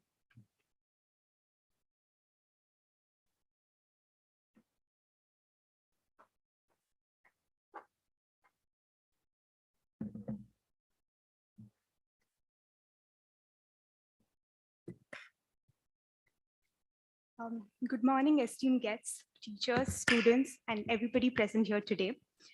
First of all, I would like to thank the Department of Genetics and Genomics for giving me this opportunity. I feel extremely honored and humbled to be receiving felicitation here today. Since my introduction was already given, let me just touch base on how it all came about. Since a kid, I've always been passionate about entrepreneurship and environment. But how we took advantage of our Mother Earth always concerned me. The world consumes 1 to 5 trillion plastic bags each year, and majority of it ends up in our landfill and marine debris. These plastic bags pollute our environment and take years to degrade, but the animals are also at a risk of choking on them. The government in 2017 banned plastic bags. At this point, if there was no proper replacement for these plastic bags, that is a proper eco-friendly and sustainable replacement for these plastic bags, then the ban would be insufficient. That time, I told my dad, who was in the garment industry already, to start a small unit to produce cloth bags. That is when we joined hand with leaders who care for the environment like us and started a small factory in Heba with just 10 machines. Thus, Earthsave was formed with the mission to reduce the carbon footprint on our planet by providing 100% eco-friendly cotton bags and 100% eco-friendly cotton bags to our environment and help save it. So within 6 months of opening, we went from just 10 machines to 100 machines. Such was the demand. We at Earthsave have end-to-end manufacturing from cutting, sewing, printing, to even our own R&D department. Earthsave manufactures now a variety of bags, from carry bags to all our supermarkets, retail shops, and airports, to cotton bags for export orders and corporate orders. Recently, we started with our own range of fashion bags, where we produce handbags, lunch bags, and carry bags. And we realized that we are not just providing an alternative for plastic, but here we're also providing an alternative for leather bags, which is actually durable and cost effective. So that led us to head in this direction a little bit more. I at EarthSafe handle digital marketing and B2C and D2C sales on Amazon, Flipkart, and our website. And I also co-head the fashion development of our products. So while cloth bags helps in reducing the damage caused by plastic bags, one thing what we have to keep in our mind is that they also provide a huge opportunity for employment. Keeping this in mind, we decided that we wanted to provide employment for rural women who were unskilled and help uplift them. In 2019, we opened a factory in a village near Mandya, where we took in unskilled women from the rural area and trained them in the art of cutting, sewing, and printing so that they could produce bags. In providing local environment, in providing local employment to these women, we made them self-reliant and infused almost 300 lakhs to the rural economy, which we're really proud of. There's no greater joy than seeing all these women work across our 4 factories, collect their salary at the end of the month and go home knowing that they are self-reliant. Our goal going forward is to open more factories in rural areas and provide employment for these unskilled women and uplift them and save Earth one bag at a time. I would like to take this opportunity to introduce our leadership without whom we wouldn't be here today. We have Mr. Praveen Kumar and Prasad Hegde heading production, Mr. Akhil Mehra heading finance, and my mentors, Mr. Prashant Kamath and Kishan heading sales and marketing and R&D department. As a token of love and gratitude from our side for getting us here, we would like to offer 25% cashback on Amazon purchase. So to avail the cashback, just leave us a message on our social media handle, EarthSafe Bags, and we shall do the needful. It's just a small way of showing gratitude from our side. With this, I would like to wind up and once again thank the department for having me here today. Thank you.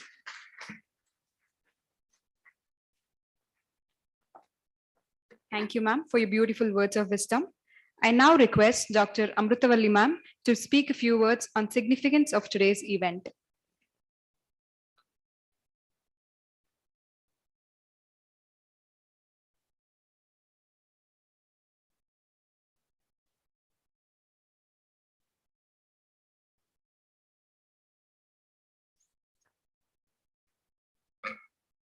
Good morning, ladies and gentlemen, honorable dignitaries on the dais, senior professors, my dear colleagues from genetics and genomics department and other sister departments, dear students and media friends.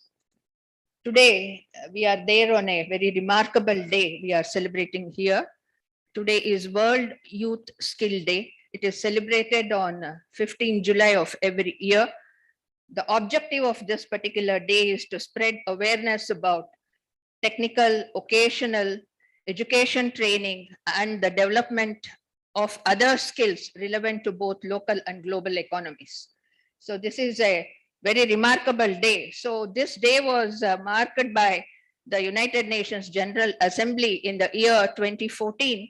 They declared July 15th as a World Youth Skill Day to celebrate the strategic importance of equipping young people with skill for employment, decent work, and entrepreneurship. So the whole goal. So if you are going to see, yesterday night, I was just going through the statistics, nearly, especially Indian scenario, if you are going to take, the 50% of the population are youth population. And in that, what was really worrying me is 30% of them, they are neither there in a training or in any type of employment, non-employable class, they are there. That they have classified as per the world or international standards, they have classified it as NEET, non-employable. They are not under training, nor under any technical skill. So how to capture this particular group and make them employable? So in 2014, the United Nations General Assembly declared July 15th as the World Youth Skill Day to celebrate the strategic importance of equipping young people with skills for employment, decent work, and leadership. The day provides a unique opportunity for dialogue between young people, technical and vocational education, and training institutions, firm employers, policymakers, etc. The Skill India mission in Indian scenario was also launched by Government of India on this day, that is on July 15th. So youth employment is an increasing and which is the most significant problem faced globally. So all over the world, not only India, we are facing unemployment problem globally. So according to the latest global trends, Youth 2020, Technology and the Future of Jobs, since 2017, there has been an upward trend in the number of youths not in employment, education, or training. The day also highlights the importance role of skilled youth addressing current and future global challenges.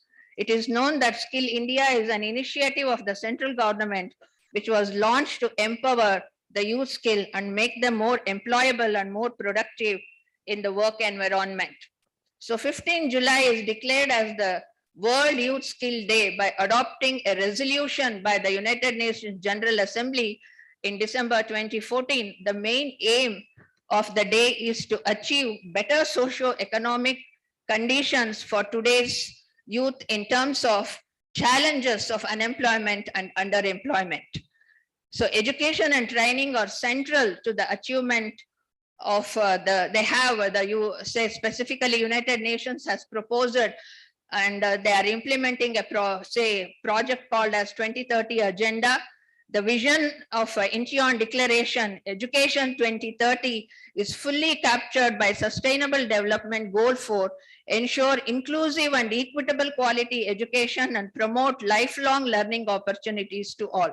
So Education 2030 scheme devotes considerable attention to technical and vocational skill development, specifically regarding the access of affordable quality technical and vocational education and training, the acquisition of technical and vocational skills for employment. So this is the goal of the UNO. So at the international level, they have to see that every individual, at least whatever education they are going to undergo, based on their qualification, at least they should be able to enter into some specific job. So in the coming to our university scenario, the world awakened towards the skill in 2014. The UNO declared this day as a World Youth Skill Day, but on the memorable day of skill development, I should mention the vision shown by University of Mysore way back in the year 2000 itself. It established skill development center called as CIST. So in 2000 itself, so the founder director, Professor A. Balasubramaniam is here. So in 2000 itself, nearly we were taking 1,000 students every year, that too from the rural area and also from the downtrodden communities we were taking over there, and then specifically we were training, and nearly 80% of the students were employable. So it was the university vision specifically in order to the unemployed youth has to be trained in some soft skill and they have to be employed in the industry available jobs. So specifically with this few words as a mark of World Youth Skill Day, I would like to come to the department scenario over here, especially in life science. What is happening, the jobs are not that many. Nearly 50 lakh students from the life science background as graduates and postgraduates, they are getting the degree. But the jobs, yesterday when I was going to one of the top job portals and other portals, when I was scanning, where is 50 lakhs and where is 10,000 and 10,500 and dot jobs are there. And what are the jobs? Either they have to be, say, research assistants, or in various other domains, they will be able to get the job. But that is why a word of advice I would like to give it to our students, that we have to develop our attitude and the skill should be there. And from the department also, we are proposing a skill development center and planning to offer skill development courses. And one of our diploma program is also specifically aimed at the personal genomic medicine program is specifically aimed towards improving the skill set of the life science students, graduates and postgraduates. So today, the whole world, whatever, if we have to be employable, we have to be in our technical domain, we have to be skilled. So skill is the mantra that we have to adopt. Whatever the international specific standards are there in our technical domain, we must have those skills in order to achieve the available jobs in the industry. And another important aspect is the academia and industry should bridge the gap over here. What the industry is offering and what the positions are there in the industry, accordingly the curricula has to be tailor-made and the training has to be given to the students. So with these words, I thank the opportunity given to me to speak on the skill development. Thank you.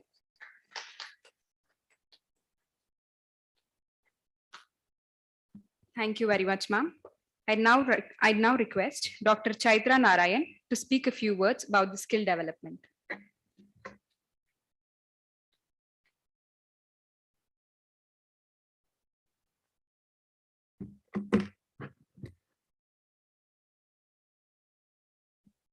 A very good morning, everyone. Dignitaries on the dais, Professor Anand sir, Mr. Arun from AGNP, Professor Malini, and also dignitaries of the dais, professors, research scholars, and students. I do not have anything much to say because most of the things have already been spoken by our honored guests and speakers who spoke before me. Firstly, I would like to congratulate Professor Malini for bringing in 10 microscopes to the department, because even getting, it might seem like, it is just a matter of 10 microscopes, but even to get a small thing done in the system of the university is a Herculean task. I have been seeing that over here from the past 1.5 years. So congratulations to you on that, madam.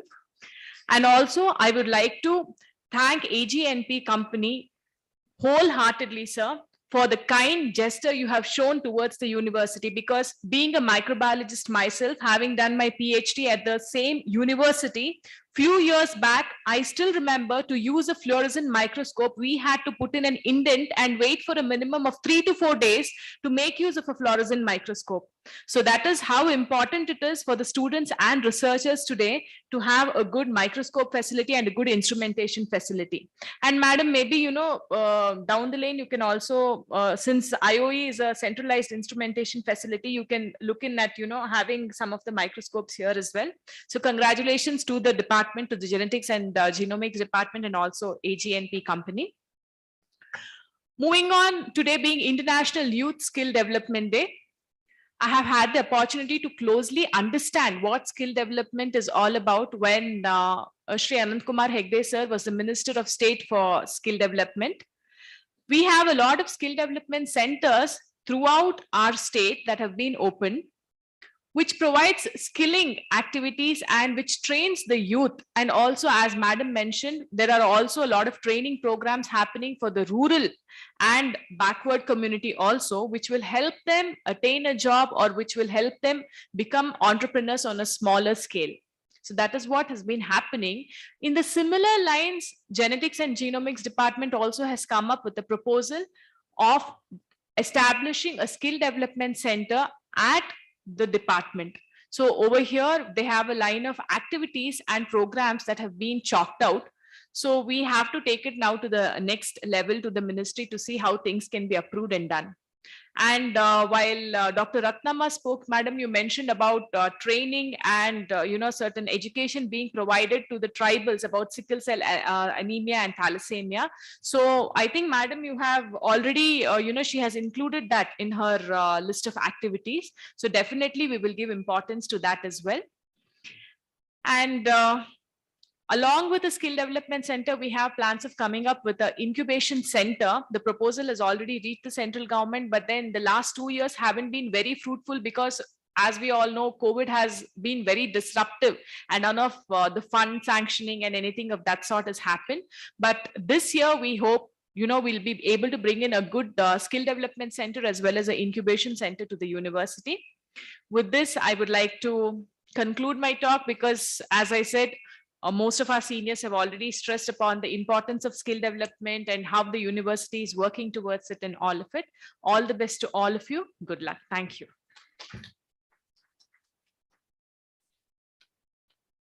Thank you very much, ma'am. I now request Professor G. Subramanya sir to deliver the vote of thanks. I request Tejas sir to deliver the vote of thanks.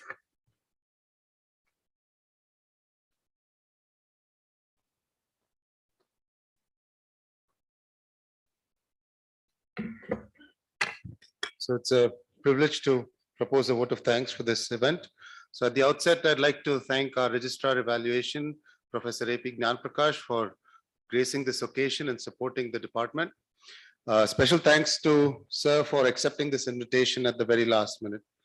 A very big thank you for our donor AG&P company and their representative here, Mr. Arun Nayak, Regional Head. We are all in the department excited and looking forward to using the equipment that you have donated.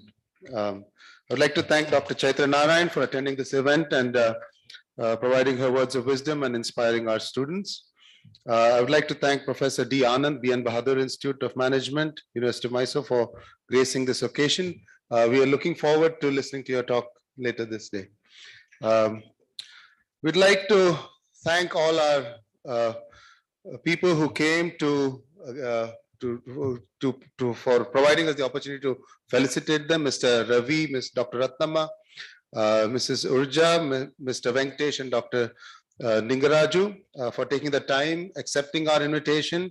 It was an honor to have you here and have the opportunity to felicitate you all. I would like to thank members of the genetics department who worked hard to put this event together. Thanks to our chairman, Chairperson, Professor S.S. Malini, faculty, staff, research scholars, and students of the genetics and genomics department. And finally, a thank you to Vignan Bhavan for making it convenient to host this inaugural, event here. Thank you.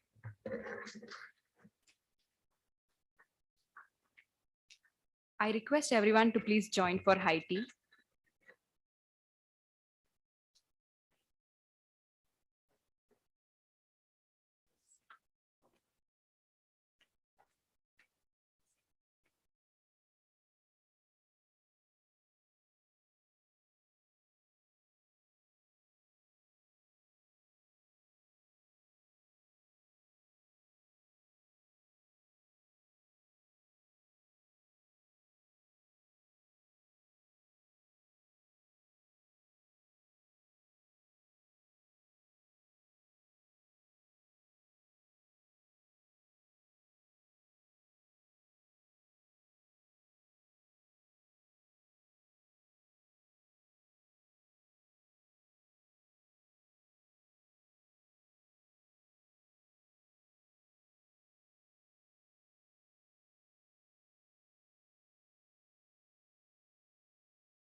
here, including Dean, Faculty of Commerce, Chairman, Bhadar Institute of Management Sciences, Syndicate member, Academic Council member, so on and so forth. I'm not going to go through all these things, so please forgive me. I think it's save the time for you to give a speak, save your time for your speech. So please, sir, come on to the dais and the mic is over to you.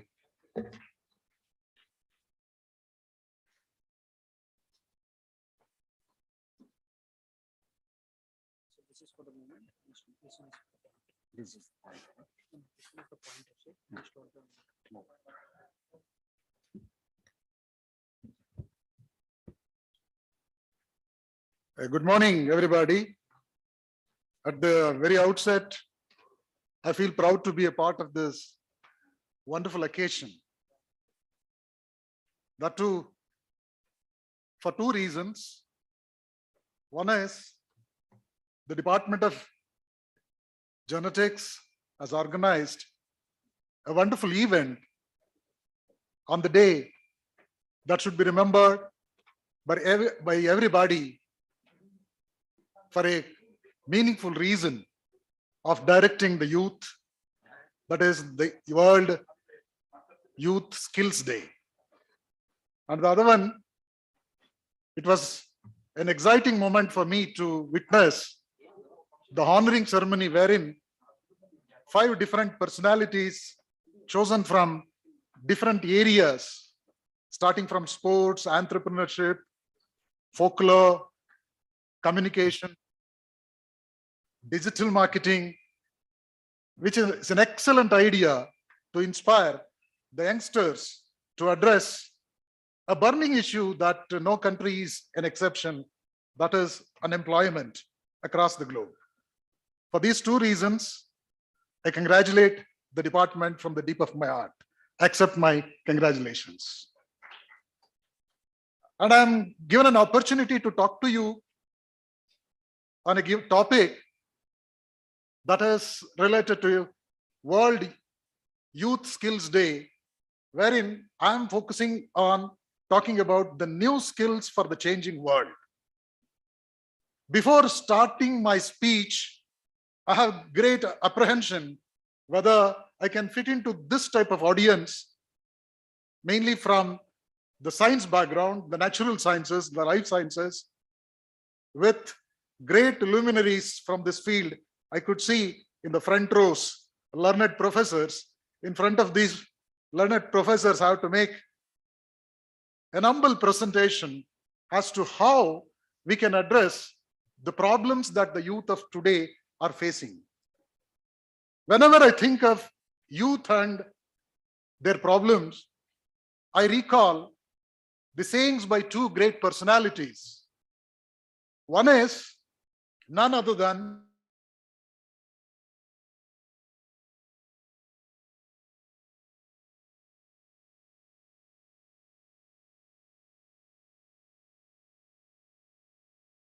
coming out of universities are unemployable.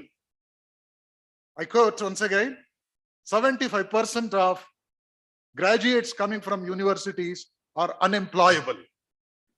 On the other hand, I can recall saying by Dr. APJ Abdul Kalam.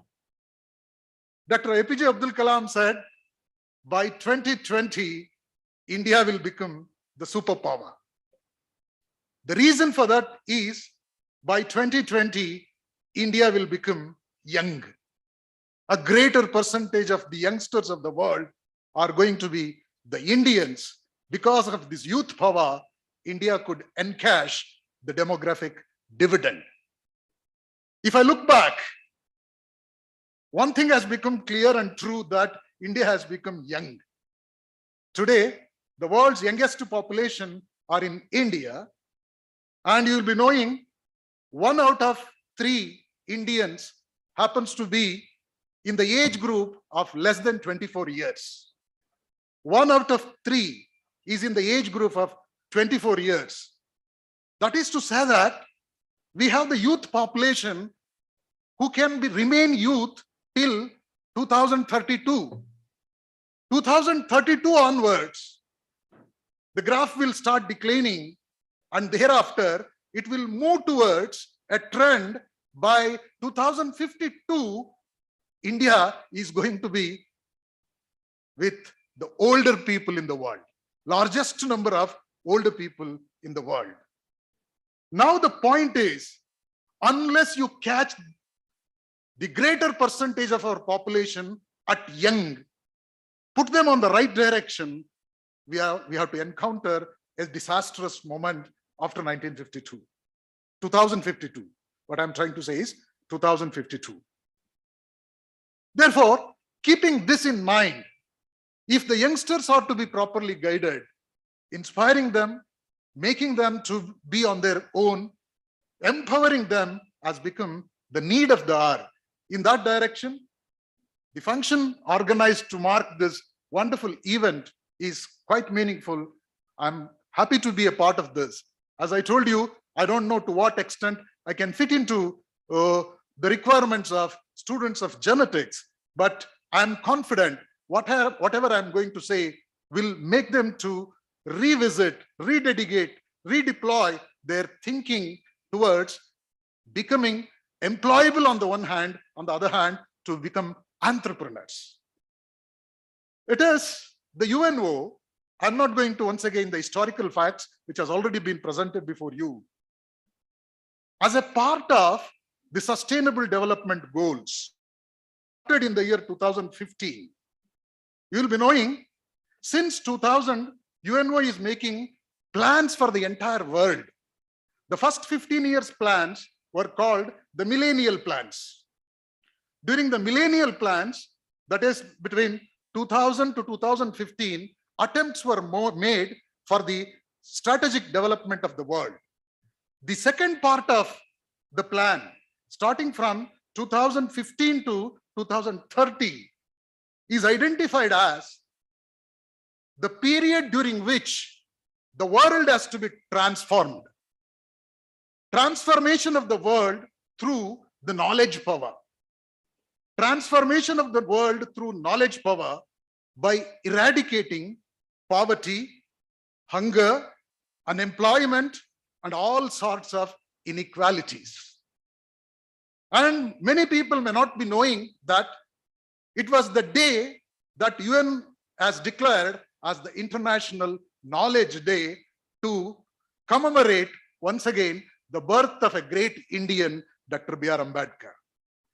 It is on that day UNO declared as the International Knowledge Day and adopted 17 sustainable goals with 167 targets and 248 indicators. These indicators will speak about the properness of the direction in which we are moving.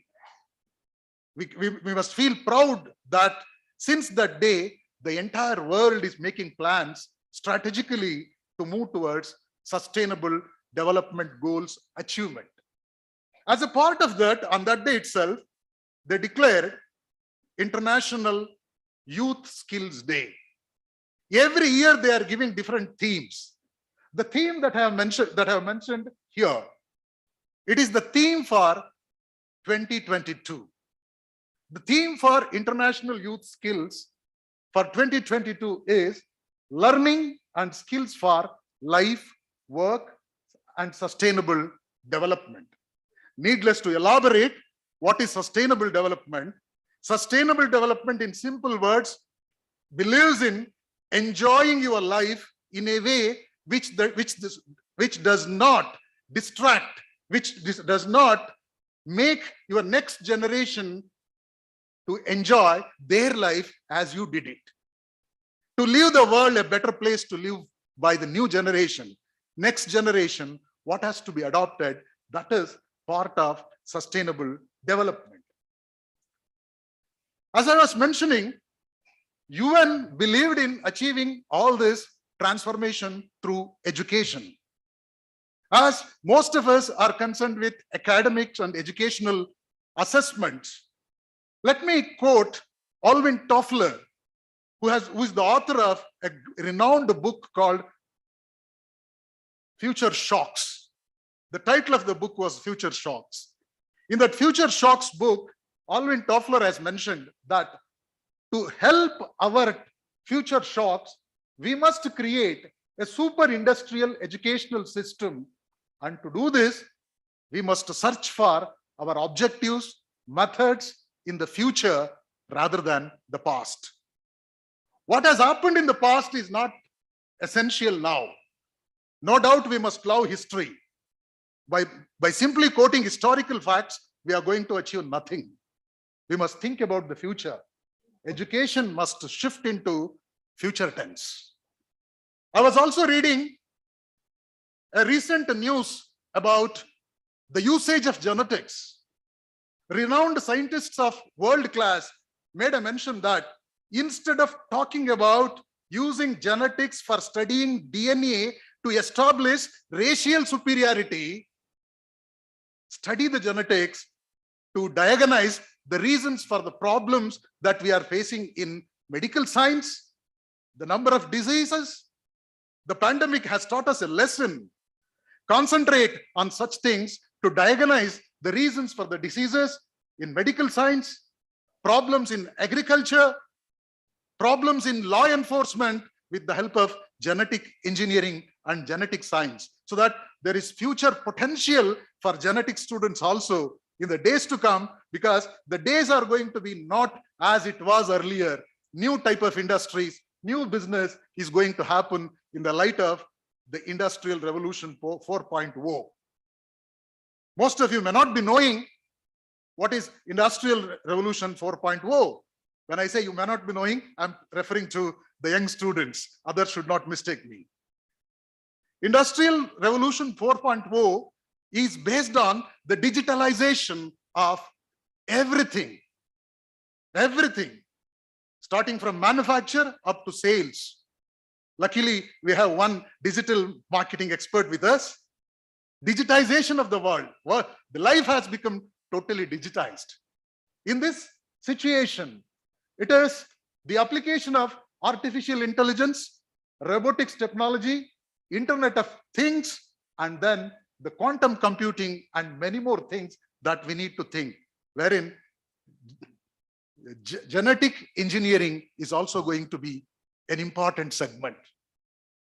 Given this situation, we cannot stick on to the earlier sayings that learning at school, doing at work. There was a day we used to say that as long as you are in the school, keep learning, and when you become an employee, you have to work. That day has gone. What is important today is lifelong learning. Unless you keep on learning every day, you will become redundant.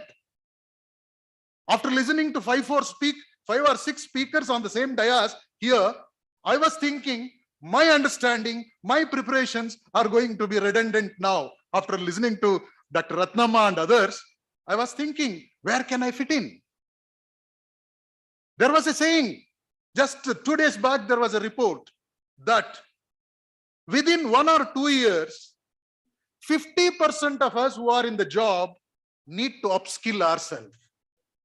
Unless we upskill ourselves, we will become redundant. There was a saying, all the children in the schools, by the time they are going to complete their education, are exposed to make works or to take up jobs which are not yet born. I mean to say that the type of jobs that our young students are going to take up after another 10 years, are yet to born. They are not created. New type of jobs are going to come. For that, we have to prepare. For those jobs, we need to equip our children.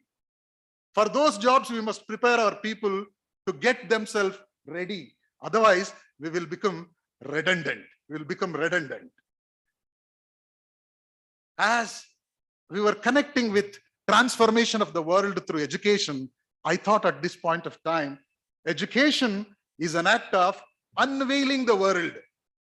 A world is always there, but you have to unveil, make the people to open up their eyes. And the main objective of education is to focus people towards 3 most important things, that is knowledge, skill, and the attitude. Knowledge, It is the most powerful thing. Swami Vivekananda has said, knowledge is power. Knowledge is power, but it never remains the same forever. It keeps on changing. I recall a statement wherein someone has said, knowledge is like a bicycle. This bicycle goes further and further as long as you pedal it. The moment you stop pedaling, it will become standstill. Knowledge keeps on changing. We are living in the knowledge era, but many a time people confuse knowledge for information. Just information or just data is not the knowledge. Knowledge needs to be interpreted. Data need to be applied. Then only it will become meaningful to call knowledge. Followed by that is the skill. Skill is the competency or the proficiency. Competency and the proficiency. What makes people to learn skills, I can once again recall Dr. Ratnamma. ಜೇನು ಕುರುಬರಿಗೆ ಜೇನು ಹಿಡಿಯುವುದನ್ನ ಯಾರು ಕಲಿಸಿಕೊಡಬೇಕಾಗಿಲ್ಲ. There was an old saying that hunt or starve. Hunt or starve.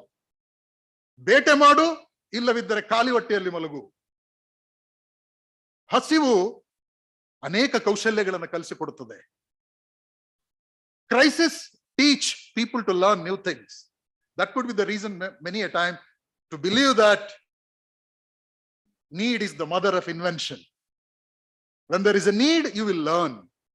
There is a need for you people to upgrade yourself, sharpen yourself, sharpen the saw. Otherwise, you will become, again and again, I'm using the word, redundant, not to create fear, but to give a warning that world changes very fast. The world changes very fast. Today's imaginations will become tomorrow's facts, and tomorrow's facts will become day after tomorrow's history. If you don't change, you will become part of history. Followed by that, attitude. However knowledgeable you are, however skilled you are, unless you have the right type of attitude, it is of no use.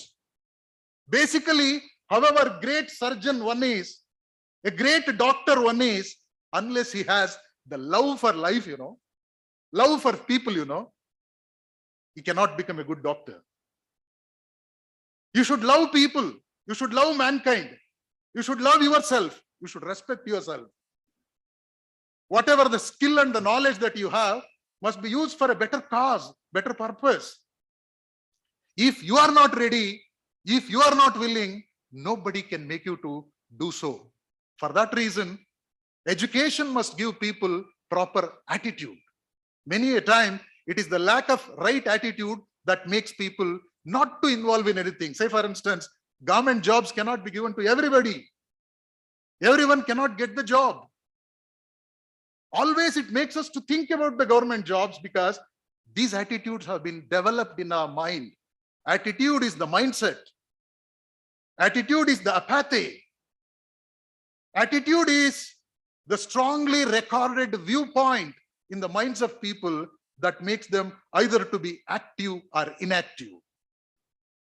In India, majority of the unemployed youth think that they did a mistake by becoming educated. Many a time they never think alternatives. They never think creatively. Life is very simple. Simple life is going to be complicated because of the negative attitudes. Unless we make us people to think positively. The government has came out with lot many new schemes. These schemes can be used. Become an entrepreneur is not an easy job. To become an entrepreneur, first of all, you should have a positive attitude, respect towards yourself. Those who respect themselves will definitely respect the world. Self-respect is one of the greatest positive thinking. Therefore, here, as the topic that I have chosen is to speak on new skills for the changing world, I thought it would be better if I dwell upon the changing world for a while. I will just run through, I don't elaborate because it was already mentioned here and there. The new world is characterized by new geopolitical realignments. The world has changed a lot. One time enemies have become friends, friends have become enemies. Buyers have become sellers, sellers have become buyers. This is the new alignment. Industrial Revolution 4.0, I've already mentioned digitization. New resources slump. Resources on the one side seems to be abundant, on the other side, shortage of resources of all types. Climate change is a great caution, a signal to all of us. The way in which the rain is happening, summer holidays have been forgotten. Climate change has caused a lot of chaos in the life. Followed by that, it is calling for all-rounders. It is not enough if you say that I am good in genetics, not aware of common sense, not aware of business acumen. It is meaningless. You should become an overall person. An all-rounded personality development is needed. That is the reason the present new education policy, national education policy, has been introduced. The national education policy is aiming at achieving all-rounded development of the students rather than focusing on one single issue. All-rounders are needed. Emergence of ICT and virtual unmanned system. Needless to elaborate, unmanned system can be realized, can be imagined with the introduction of the driverless cars and other things. Followed by that, increase in cyber insecurity. Cyber insecurity, whatever you do on the online is become the part of life, but on online, lot many unwanted things are also happening. Many a time we don't feel safe to be online. Insecurity is there. New power and leadership styles have got emerged. New type of leaders got emerged. Use of artificial intelligence is everywhere. Name the thing, let it be medicine, let it be academics. Even in academics, 3-4 schools in Bangalore have already purchased robot teachers. Robots have become mathematics teachers already. Artificial intelligence is everywhere. Therefore, here we need to change. We need to change ourselves for making a better India. I will run through, needless to elaborate again, to make you youngsters have a picture of India where you can fit in. Just look at this. 70% of Indians survive even today on agrarian incomes. Genetics can concentrate on agricultural problems so that you can help 70% of the people. Search for an opportunity. Search for an avenue to fit in. 90% of the work is in informal sector. Less than 10% is in the formal and the government sector. Don't always think about the government and the formal sector. Try to become one in a different type.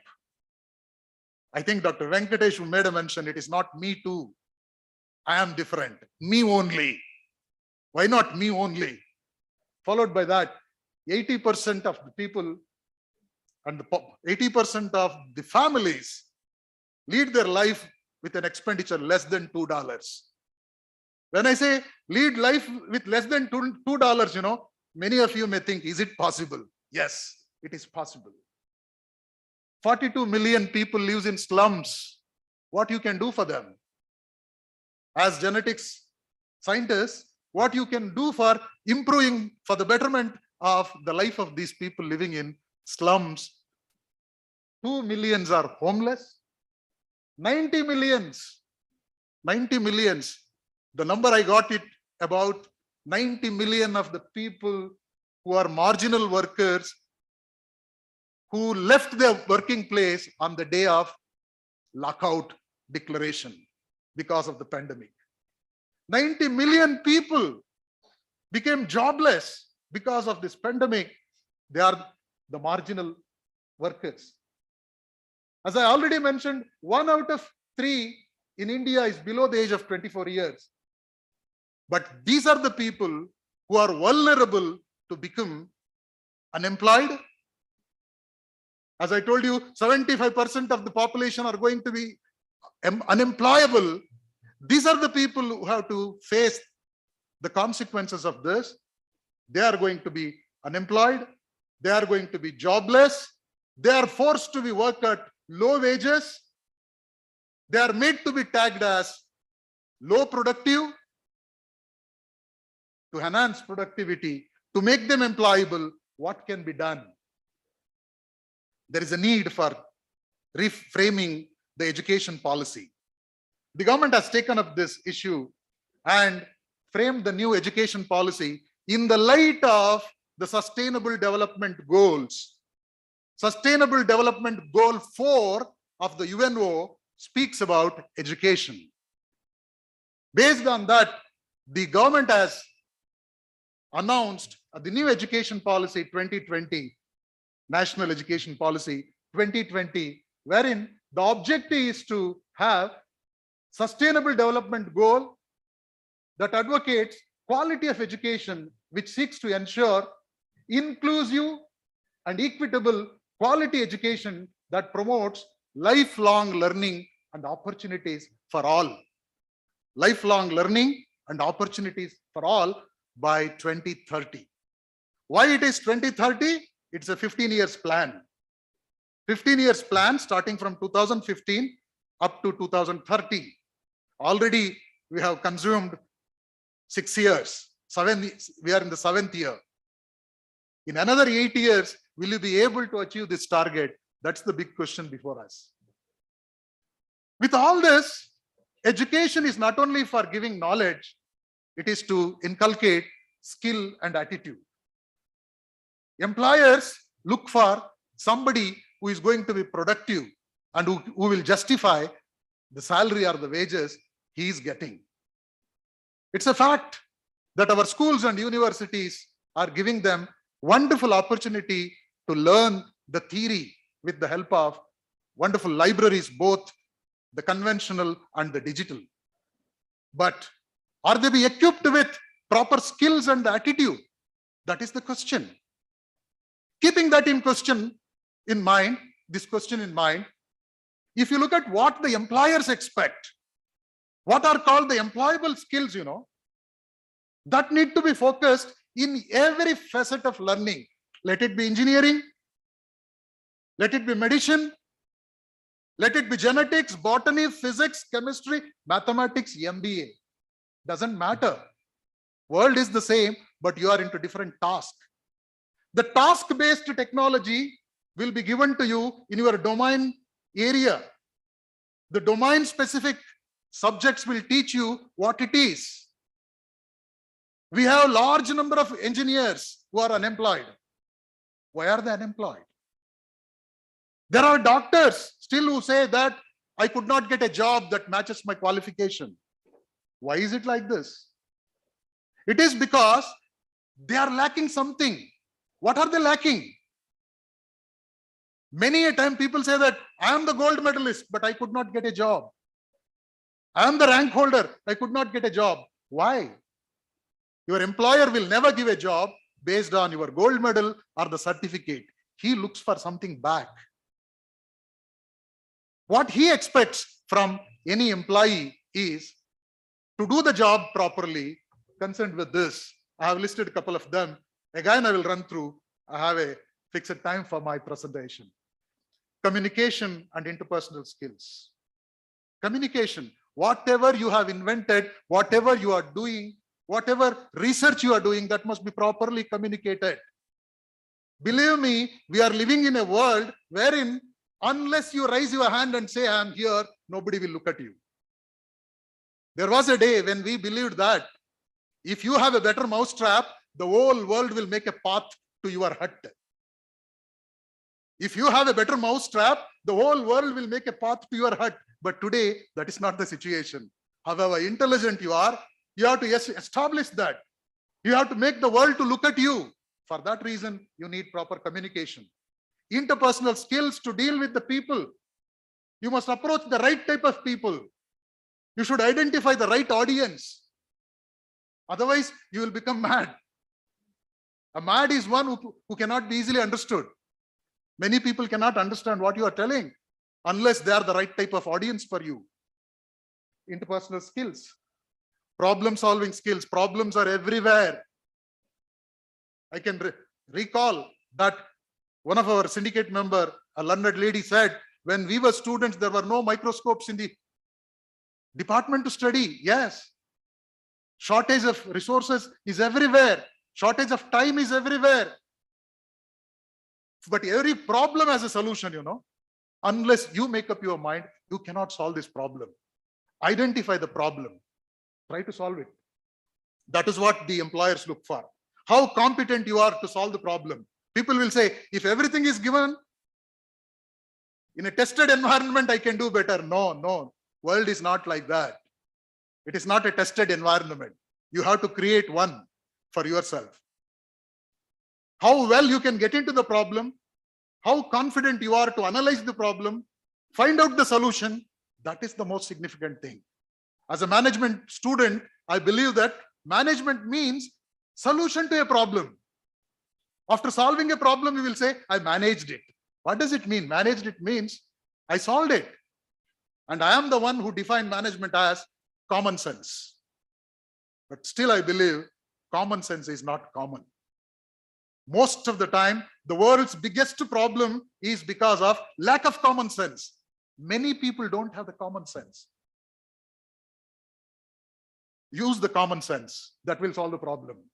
Self-motivation. Don't expect anybody to give a push or a pull. Many a time people will say, there is nobody to help me. Why do you expect that?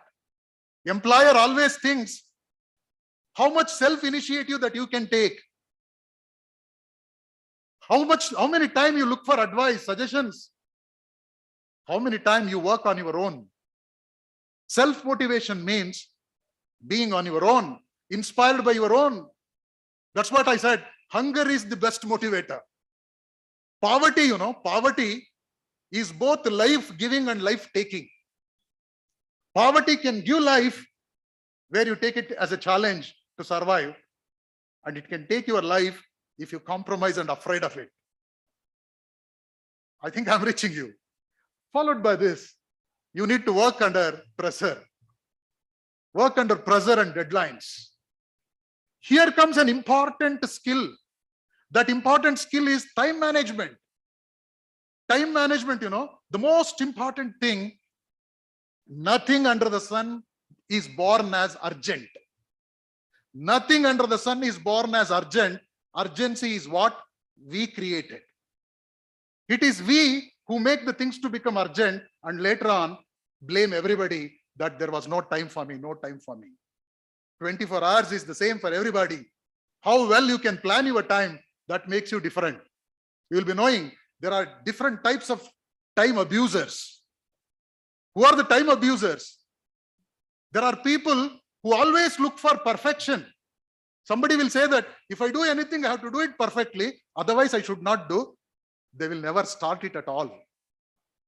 There is another set of people whom we call the people pleasers. They always look at others, what others are doing. If others have started, others have completed, then they will do. Otherwise, they don't do. One more category of people. One more category. They always postpone the things. They always postpone. Postponing, postponing, postponing. Let me do it tomorrow, tomorrow. That tomorrow will not come. How well and how much you respect the time, how confidently you can work with the deadlines and sustain the pressure, that is an important thing today, because one of the biggest problem our industry, business, politics and life is experiencing is stress, job stress. You must sustain that stress. You must identify how to be stressless. Followed by that, team spirit, organizational skills. Working with groups is not an easy thing. Working in a group requires a social personality. That skill will never come. People will say that I spend a lot of my time in the laboratory itself. I don't know anybody outside. You are in a civilized society. You need to know the people. You need to understand their language. You need to know their emotions. Yes. You need to understand their emotions. That calls for team spirit, organizational skills, and ability to learn and adapt. New things are happening every day in and day out. You have to learn the new things, adapt into the situation. Mathematical ability, verbal mathematical ability, working with diversity. Working with diversity is a skill. Everywhere you cannot find the people of your choice. You need to get adjusted with the new people, new environment. All sorts of people will be there. Some are skilled, some are semi-skilled, some are unskilled. You need to be with them. And more than anything, at the end, you must have the negotiation skills. That determines how successful you are. All these things are given provisions under the NEP 2020 that expect every graduate to come out with certain graduate attributes. You being the students of genetics, define yourself what should be the graduate attribute of my course, my subject, where I can fit in. What should be my qualities? A graduate must have certain qualities that you need to set for yourself. I'm not going to elaborate on that. With these qualities, if you develop, you can become easily a globally acceptable personality and the graduate. What the globe accepts today, there is a need to develop socially and environmentally responsible individuals, students, executives, and leaders. Leadership and the awareness of individuality are the keys in creating a sustainable environment. If at all you wish to make a sustainable world, a sustainable environment, inculcate the global leadership qualities. Precisely, it is social awareness. Know the society where you are. Unless you know the society, nothing finds value. Your research, your publications must ultimately boil down to the social causes, help somebody at the grassroots level. In what way you are socially significant, that matters a lot. For every field, there is one or the other social issue with which they can be connected. So that social awareness, adaptability to situation, critical thinking. Don't think always in the established way. There is a popular saying, don't always go on the beaten track. Get into the woods. There you will find the beauty. Get into the woods where no one has entered. There you can see something adventurous, something creative. Try to become effective decision makers. Decide yourself. Decision making is an art of making a choice. Choice is before you, either to become successful or failure. Decide yourself what you want to be. What you want to become, a success or a failure. Able to guide others. Only when you learn something different, you will become able to guide others, as most of our people who are honored today did. Try to be a problem solver and not a problem creator.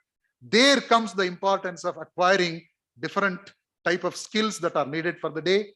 I'm not going to elaborate once again. There are different types of skills. Motor skills or dexterity skills that are needed in your laboratory when you are using equipments, chemicals, different tools and techniques. Even for using microscopes given, a proper dexterity is needed. That is a skill. Followed by that, technical skills. As I mentioned, it could be mathematics, it could be something related to the formulas, the components, etc. Interpersonal skills, skills related to dealing with people. People are the most complicated things, believe me. People are the most complicated unless you handle them properly. Social skills, analytical skills, problem-solving skills, organizational skills, leadership skills. Leadership skill is at stake. Every country looks for a leader who can guide them. A community looks for a leader who can guide them with a greater vision. Problems of the underdeveloped countries cannot be solved with anything other than right type of leaders. If a leader is scientific, if a leader is analytical, if a leader is socially oriented, he can do wonders. Most of you might have seen the Economic Forum, World Economic Forum has listed 10 most preferred skills by 2025. And out of them, most prominent are problem solving, self-management, working with people, and technology related skills.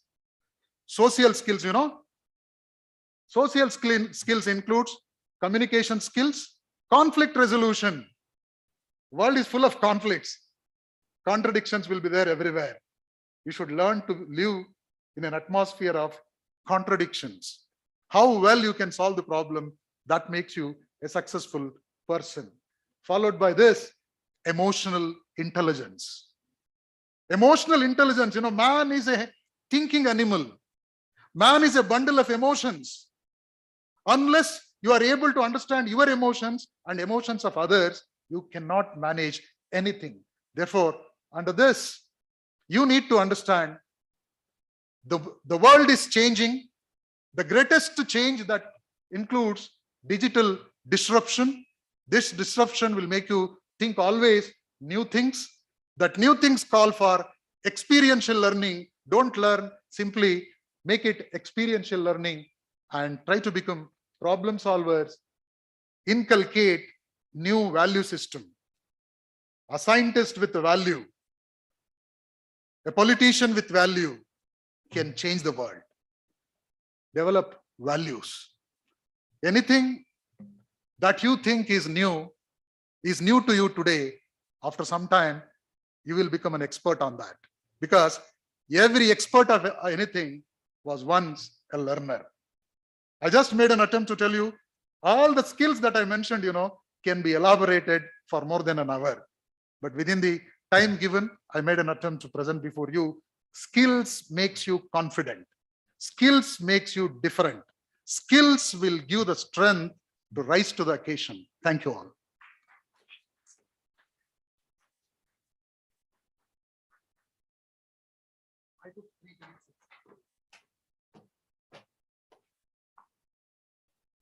So let's give a round of applause for our speaker, Professor Anand. Okay, so I'm just going to, due to the paucity of time, I'm going to give a very, very, very brief introduction of Professor Balasubramaniam. He has a 52-page resume, which obviously will take longer than his talk to read out. Just a few highlights. He completed his Bachelor of Science from Madurai Kamaraj University, his Master's from Annamala University, and a PhD here. He has been a professor for almost 40 years now. Everything is there, so you don't want me to say anything anymore? So he's been the former dean here. He's been a professor at the Earth Science Department. Luckily, I got a 2-page resume to this thing. A couple of important awards he's won is the Vikram Sarabhai Lifetime Achievement Award and the Dr. Abdul Kalam Lifetime Achievement Award. He has been director. He has also been an in-charge VC here at the university.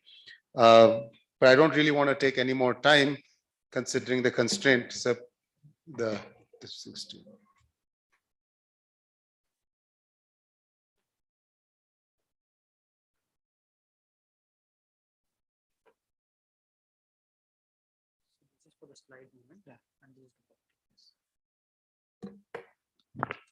Good afternoon to all the eminent scholars, students, research scholars, invitees.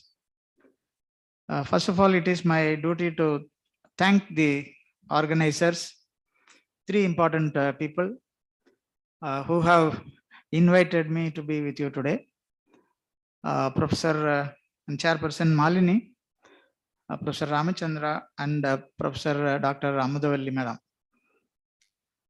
Initially, they put my name first, so I thought I will have enough time to speak.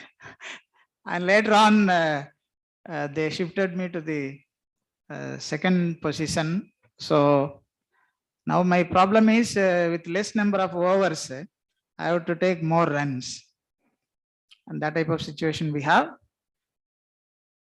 A very important thing is after listening to all the experts and scholars who have spoken today, the students might have got some feeling in their mind.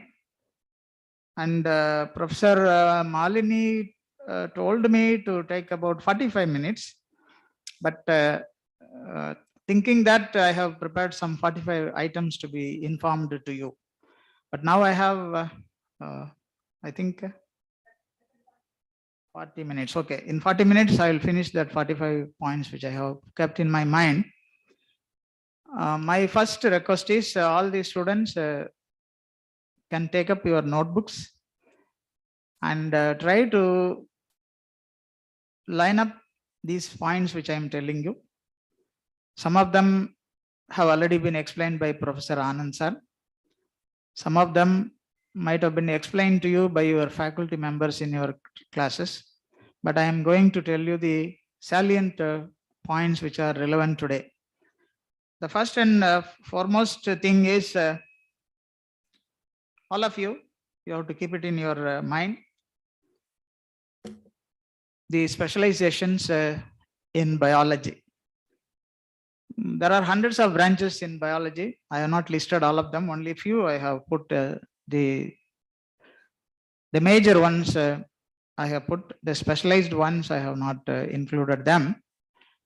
The first and foremost thing is geneticists are one among the biology people in the world, scientists in the world.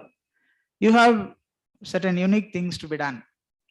The 21st century skills for biologists anta nanu title fix ಮಾಡಿದ್ದಕ್ಕೆ was that what all the skills which you have been explained by our Professor Anand, they are all important for you, but there are certain things which are beyond that. So I will be touching some of them only, and the one points which Professor Anand has explained, I will skip some of them. So biologist specializations are very unique things which you have to keep in mind. The next second point is all of you, you have to have your own career planning. ಈ ಲೋಕದಲ್ಲಿ ಏನೇನೋ ಇದೆ, but ನೀವು ಅದಕ್ಕೆಲ್ಲ suit ಆಗ್ತೀರಾ ಇಲ್ಲ, ನೀವು ಯಾವ್ದು ದಿಕ್ಕಲ್ಲಿ in which direction you will be progressing well are going further, that is very important. Our geneticists ಬೇರೆ ಸಬ್ಜೆಕ್ಟ್ ಸ್ಟೂಡೆಂಟ್ಸ್ಗೂ ಅದರ್ ಸಬ್ಜೆಕ್ಟ್ ಸ್ಟೂಡೆಂಟ್ಸ್ಗೂ ನಿಮ್ಗೂ ಇರುವ ಡಿಫರೆನ್ಸ್ ಒಂದಿದೆ ಇದರಲ್ಲಿ. That is why I am exclusively bringing this smart tools of career planning. What are those smart tools? You should be very specific. Number one, your goal should be measurable, achievable, relevant to your subject which you are studying, and time based. That's what Professor also told. Time management in life also is very important. Some people will be going on doing research for 8 years, 12 years. After 12 years, by the time they complete, the whole world would have changed. In information technology, myself and Professor Dr. Amudali, we have worked. We go to sleep in the night to our respective houses, and next day when we come back, the whole software situation itself would have changed. Then again we have to teach the new things. We started our work way back in disk operating system. Then we introduced the Windows operating system. But today, the way in which the software development has changed over a period of 20-25 years, that itself is a very big thing. So genetics, time based achievable goals should be there with you. Please be very careful. You should have a smart planning of your career path. For any postgraduate to get an employment, the following things are very essential.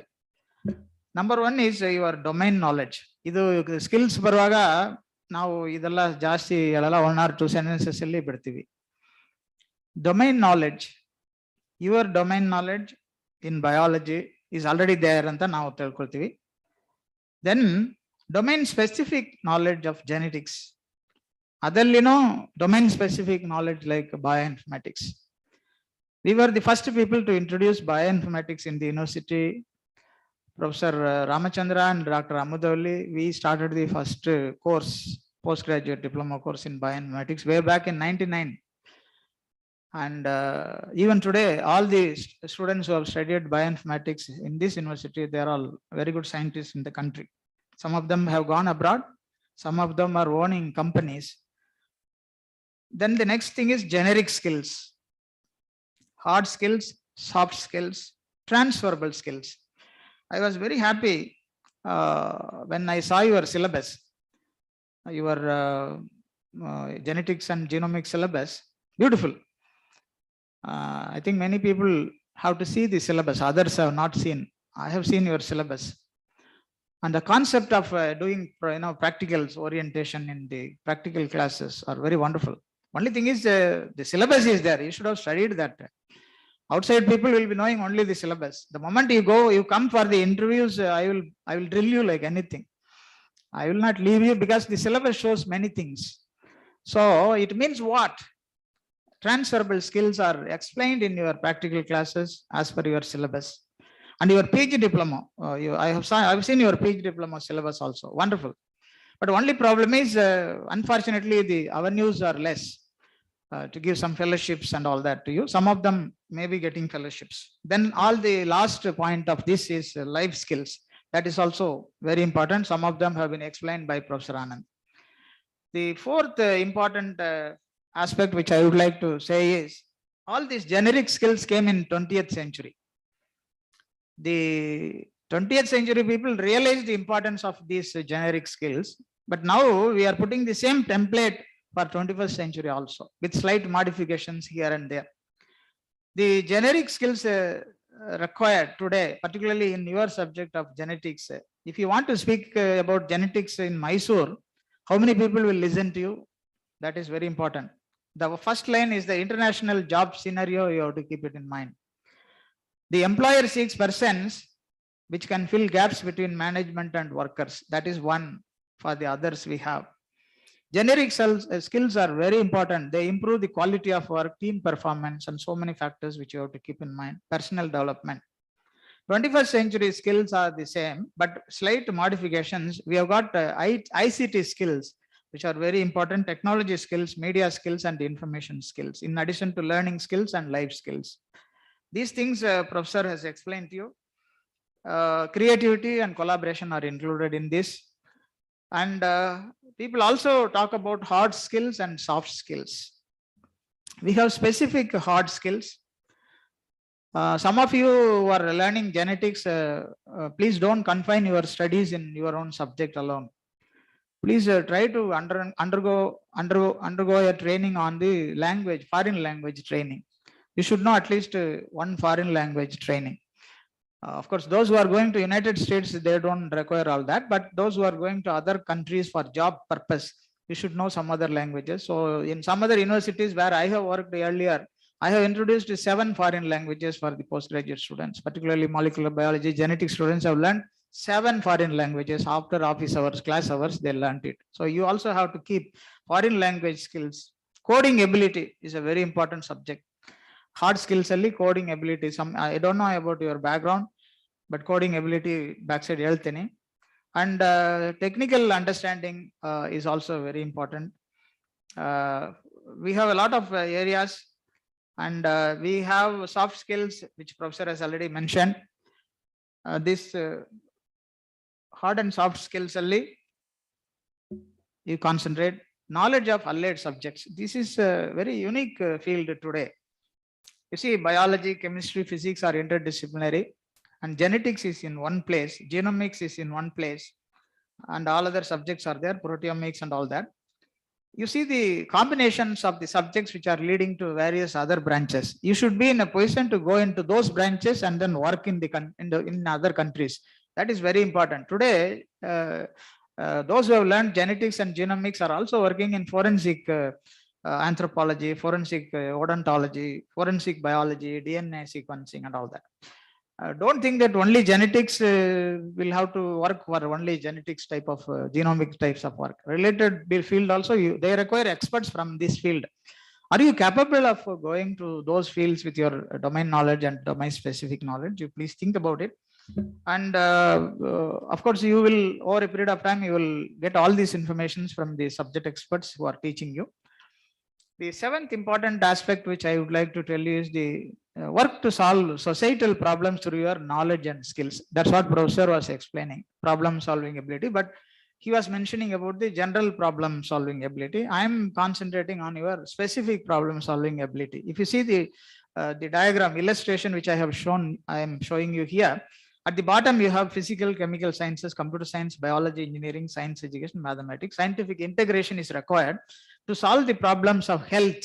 Number one, genetics is mainly used in health, environment, energy, and food. All these areas are important. Integration of the subject fields are very essential for all of you. So to solve societal problems, you have to integrate all your knowledge derived from other subjects. And this is the problem for us today. You see this, all geneticists are unique scientists. You cannot generalize these geneticists. They are unique people. Ivrna understand ಮಾಡಿ ಇವ್ರಿಗೆ help ಮಾಡೋದಕ್ಕೆ ಜನ ಇರೋದಿಲ್ಲ. Sometimes ನೀವು general zoology teach ಮಾಡಿ biology teach ಮಾಡಿ ಅಂತ ಹೇಳ್ತಾರೆ. ಜೆನೆಟಿಕ್ಸ್ ಓದಿರೋರಿಗೆ ಸ್ಪೆಷಲೈಸ್ಡ್ ನಾಲೆಡ್ಜ್ ಅನ್ನ ಯೂಸ್ ಮಾಡೋದಕ್ಕೆ ಇಂಡಿಯಾನಲ್ಲಿ it will take time. I don't no.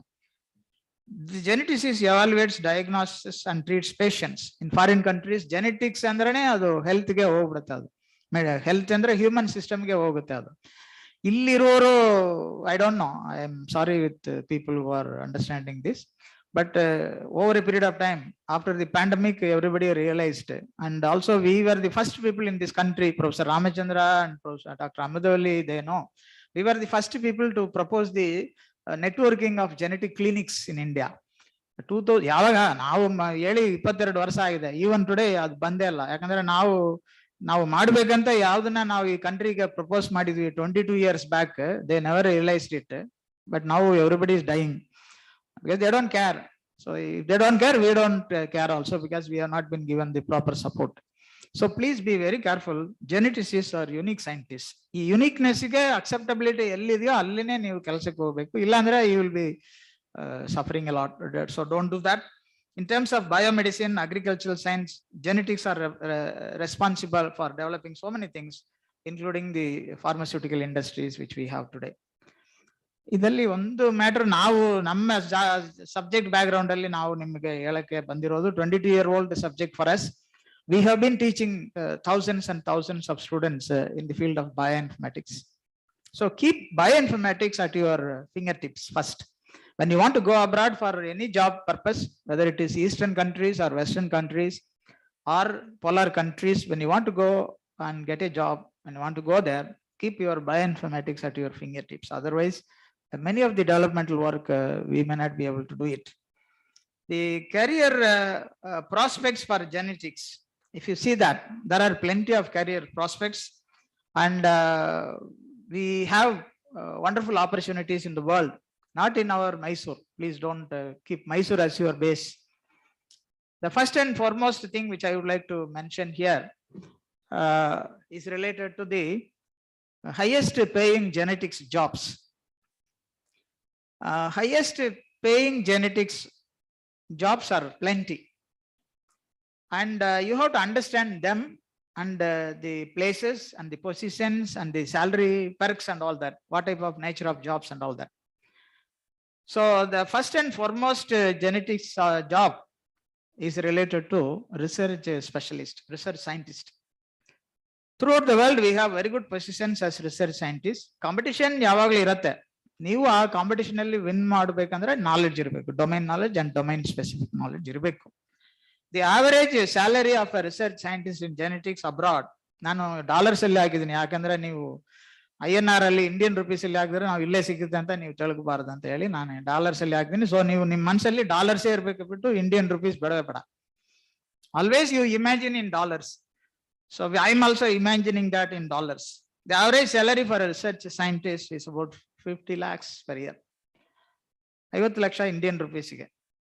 ಅವ್ರು ಏನ್ ಮಾಡಬೇಕು? Conduct research and perform analysis to solve problems or develop new processes and products. Research ಸೈಂಟಿಸ್ಟ್ಗೆ ಬರೋದು, they design, execute, analyse experiments, they document their work, prepare research proposals, reports, make recommendations based on the results of their analysis. ಇದು capabilities ಇದೆಯಾ ನಿಮಗೆ ಅಂತ, ಈ skills and capabilities, knowledge levels ಇದೆಯಾ ಅಂತ ನೀವು ಚೆಕ್ ಮಾಡಿ before you leave this country.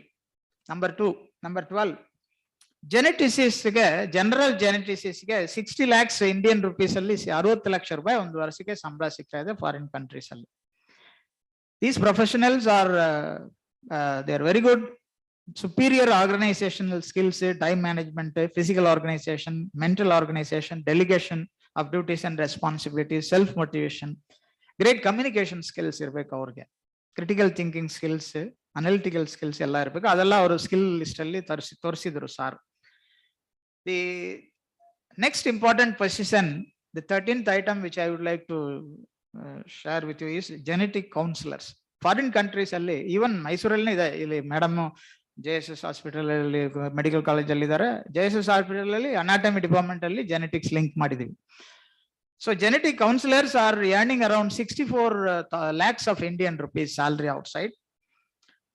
Job outlooks ತುಂಬಾ ಚೆನ್ನಾಗಿದೆ. Patients ಗೆ ಇರುವ genetic problem, genetic disorder related problems, pregnancy related genetic issues, all those things they discuss with the patients and then they earn money. Genetic counselors are compulsory positions available in the world hospitals. India nalli some good places we have genetic counselors in the hospitals. So please keep that in mind and search for those places where you can become genetic counselors. The next important position available for you is the science writer, genetics science writer. ಅವ್ರಿಗೆ 65 ಲಕ್ಷ ರೂಪಾಯಿ Indian rupees ಅಲ್ಲಿ salary ಸಿಗ್ತಾ ಇದೆ foreign countries ಅಲ್ಲಿ. Science writers are responsible for communicating complex and technical information to the general audience. ಅದು ತುಂಬಾ articles ಬರ್ತಾ ಇದೆ, ಜರ್ನಲ್ಸ್ ಅಲ್ಲಿ ಬರ್ತಾ ಇದೆ. ಕಮ್ಯುನಿಕೇಶನ್ಸ್ ಎಲ್ಲ very good, but you have to be very careful in writing, you have to be very clear in writing, you have to be concise in writing and you should be correct in writing also.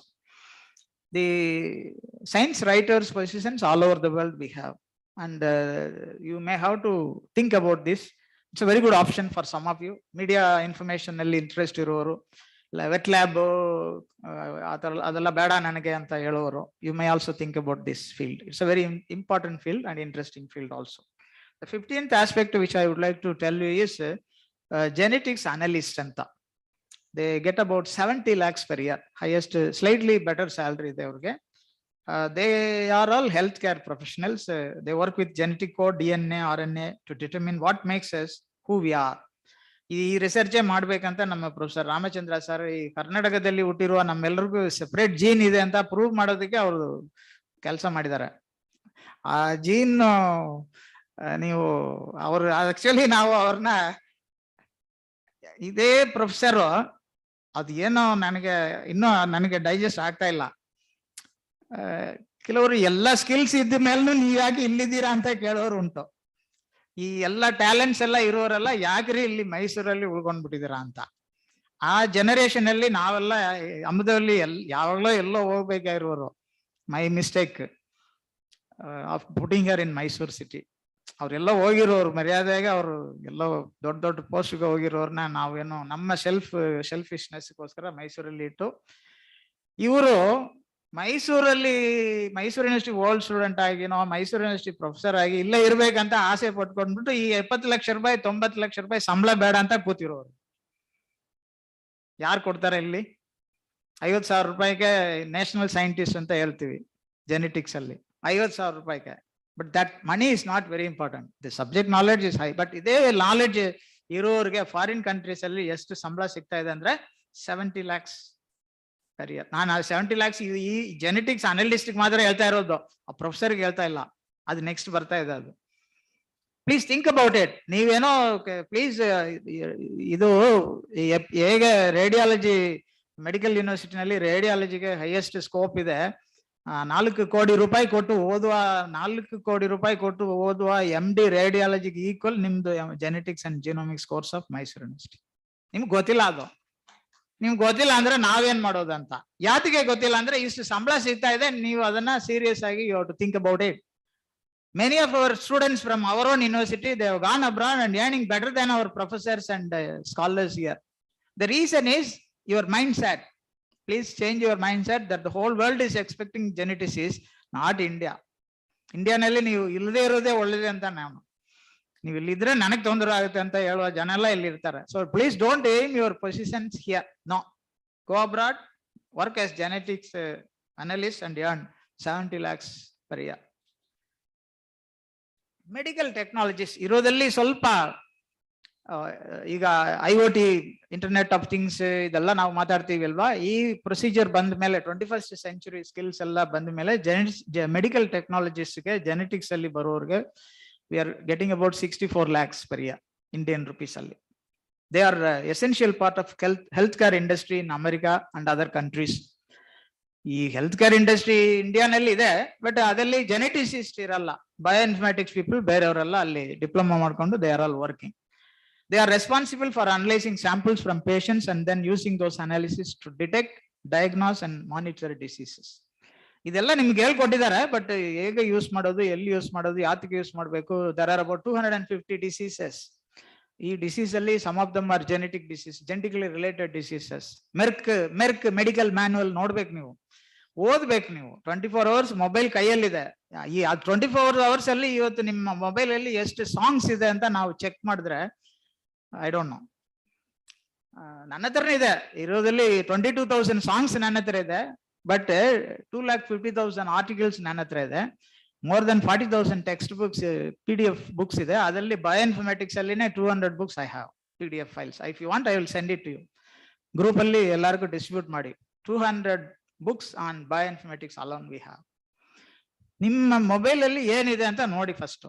You see this 240-50 diseases, Merck medical manual ನೋಡ್ಬೇಕು ನೀವು, ದಯವಿಟ್ಟು see that. Next, research computational biologist post ಇದೆ throughout the world. ಇದೇ ನಾವು ಮಾತಾಡ್ತಿರೋ ಇದೇ skills ಅಲ್ಲಿನೇ ಇದೆ ಅದು. Domain knowledge, domain specific knowledge and the skills which are talking about in 21st century are needed to get this job, to go into this job and get this salary of 80 lakhs per year, Indian rupees ಅಲ್ಲಿ. ನೀವು ಇಲ್ಲಿ ಕೂತ್ಕೊಂಡ್ಬಿಟ್ಟು 30,000 ರೂಪಾಯಿಗೆ lecturer post ಕೊಡಿ, temporary lecture post ಕೊಡಿ, ಅದಕ್ಕೆ 30 criteria fix ಮಾಡಿರ್ತಾರೆ. ಅದನ್ನು ಸರಿಯಾಗಿ ಡೇಟ್ಗೆ ನಿಮ್ ಕೈಗೆ ಬರುದಿಲ್ಲ, ಅದಕ್ಕೆ ಒದ್ದಾಡ್ಬೇಕು. ಅವನ್ ಕೈ ಇಟ್ಬಿಟ್ಟು ಇವನ್ ಕೈ ಹಿಡಿದು ಕಾಲು ಹಿಡಿದು 30,000 ರೂಪಾಯಿಗೆ ಒದ್ದಾಡ್ತೀರಾ ಇಲ್ಲಿ? No, your subject is not for that. You have to see that 80 lakhs ನನಗೆ ಯಾವಾಗ ಸಿಗುತ್ತೆ ಅಂತ ಪ್ರೊಫೆಸರ್ ರಾಮಚಂದ್ರ ಸರ್ ಹತ್ರ ಕೇಳ್ಬೇಕು, ಇಲ್ಲಾಂದ್ರೆ ಅಮದವಲ್ಲಿ ಮೇಡಮ್ ಹತ್ರ ಕೇಳ್ಬೇಕು, ಇಲ್ಲಾಂದ್ರೆ ಮಾಲಿನಿ ಮೇಡಮ್, ಯಾವಾಗ ನಾನು 80 lakhs per year ಸಂಪಾದನೆ ಮಾಡೋದು ಅಂತ. That is your aim, that is your career plan, that is your path in your life. I told you, yours is the highest earning and learning subject in the world for future. So ಇದು 80 lakhs research computational biologist, 80 lakhs per year. Assistant professor, ಇದು ಒಂದು ನಮ್ಮ ಮನಸ್ಸಲ್ಲಿರುವ ಒಂದು mania. PhD ಮಾಡ್ಬಿಟ್ರೆ assistant ಇಲ್ಲೇ ಇದ್ದಾರೆ, ನಮ್ಮ examples ಎಲ್ಲ ಇಲ್ಲೇ ಇದ್ದಾರೆ. ನಾನು ಇಲ್ಲೇ ಸೆಟ್ಲ್ ಆಗ್ಬಿಡ್ತೀನಿ ಸರ್ ಟೆಂಪರರಿ ಲೆಕ್ಚರರ್ ಆಗಿ ಅಂತ. ಇದೇ ಟೆಂಪರರಿ ಲೆಕ್ಚರರ್ ಇವರು ಇಲ್ಲಿ ನನ್ನ ಓಲ್ಡ್ ಸ್ಟೂಡೆಂಟ್ ಇಲ್ಲಿ ಇದ್ದಾರೆ, ನಮ್ಮ ಓಲ್ಡ್ ಸ್ಟೂಡೆಂಟ್ ಇದ್ದಾರೆ, ಅಮದಲ್ಲಿ ಓಲ್ಡ್ ಸ್ಟೂಡೆಂಟ್ ಇದ್ದಾರೆ. ನಮ್ಮ ಅಮದಲ್ಲಿ ನಮ್ಮ ಓಲ್ಡ್ ಸ್ಟೂಡೆಂಟ್ಸ್ ಎಲ್ಲ 2 ತರ ಇದ್ದಾರೆ.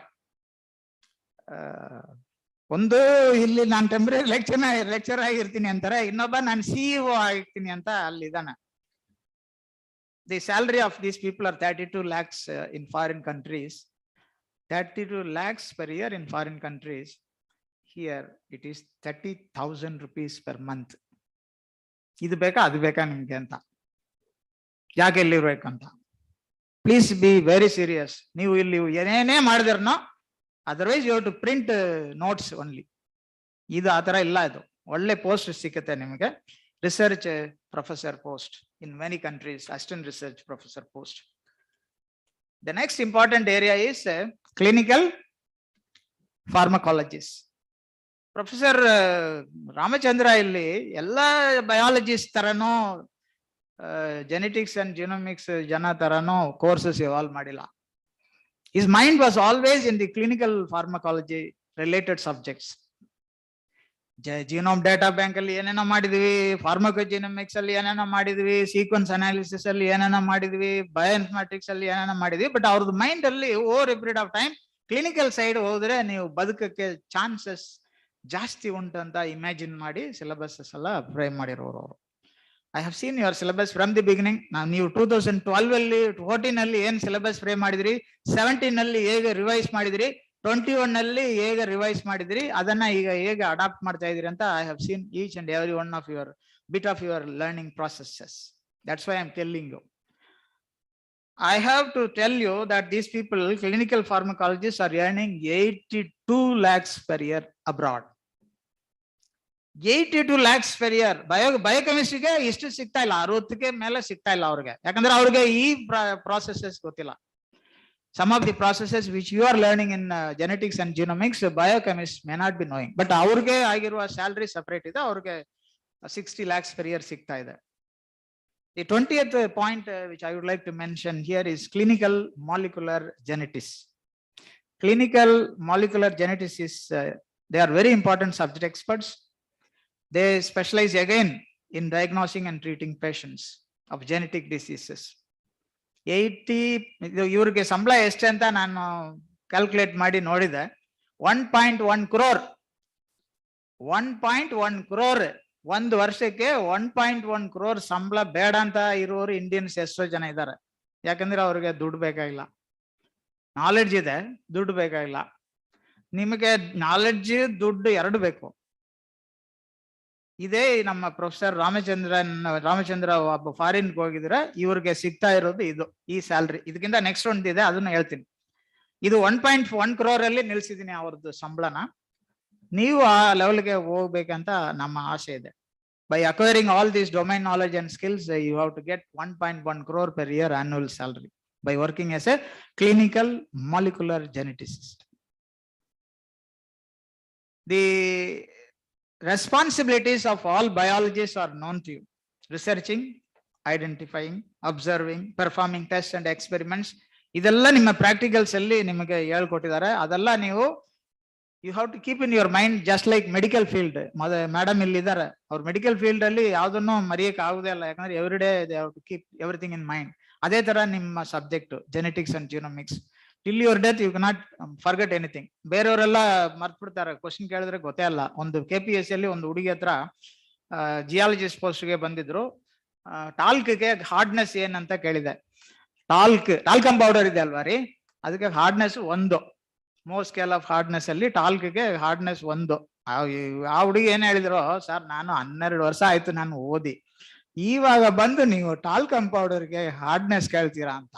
ಟಾಲ್ಕಮ್ ಪೌಡರ್ಗೆ ನೀವು ಸಾಯುವಾಗ್ಲೂ ಅದೇ ಕೇಳ್ಬೇಕು, ಅದು ಸಾಯುವಾಗ್ಲೂ ಹೇಳ್ಬೇಕು ನೀವು ಟಾಲ್ಕಮ್ ಪೌಡರ್ಗೆ ಹಾರ್ಡ್ನೆಸ್ 1 ಅಂತ. So biologist responsibilities include a lot of things.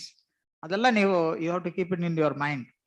The 22nd point is, to become a leading and successful geneticist, you have to do a lot of work. You have to conduct research, data analysis, varieties of problem solving ಮಾಡೋದು, scientific goals na achieve ಮಾಡೋದು, identify opportunities for interdisciplinary field also. That is why pharmacology ಎಲ್ಲ subject forensic science ಎಲ್ಲ mix ಆಗಿದೆ ನಿಮ್ದು. Please keep them in mind.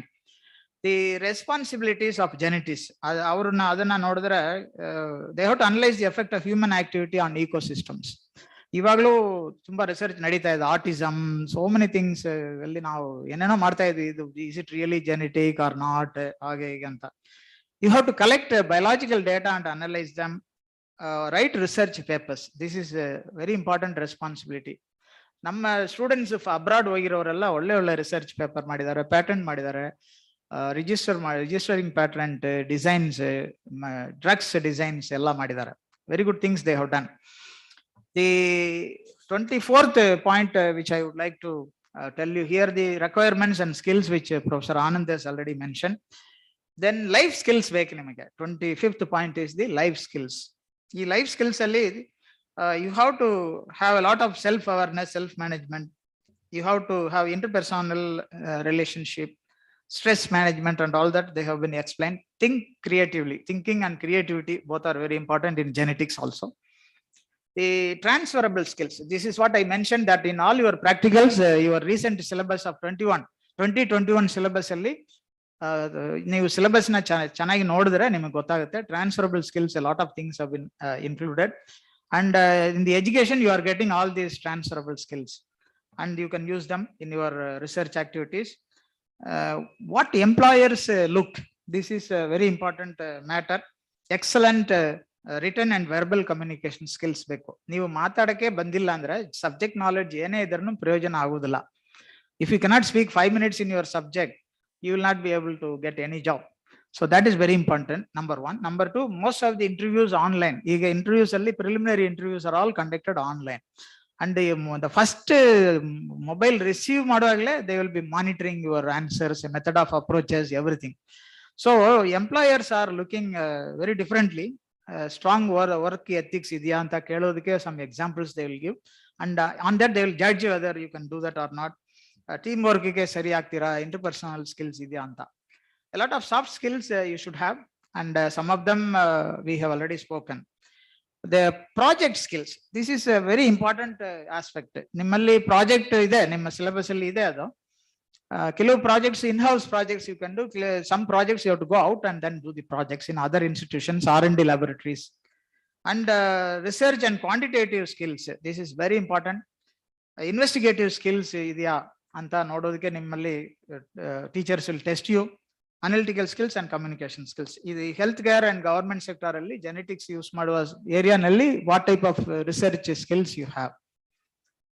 ನಿಮ್ಮ CV is a very important part. Genetics ಅಲ್ಲಿ ನೀವು ಏನೇನೋ ಓದಿದಿರಿ, ಬಟ್ ಅದೆಲ್ಲ ಹೇಳೋದಿಲ್ಲ ನೀವು. ಹೇಳಬೇಕು, ಇಲ್ಲಾಂದ್ರೆ ಕೆಲಸ ಸಿಗೋದಿಲ್ಲ ನಿಮಗೆ. ಫಾರಿನ್ ಕಂಟ್ರೀಸ್ ಮಾತ್ರ when you want to submit your CV, all the informations which you have studied, the subject knowledge which you have gained in genetics and genomics, you have to list them properly, and then you have to say that I know all this anta. And they will be asking questions in the areas where you have studied already, and you also have to update the knowledge on the latest developments in the industry. This is also very important. Sometimes universities may not teach all of them. Equipment ಇರಲ್ಲ, ಏನೇನೋ ಇರಲ್ಲ.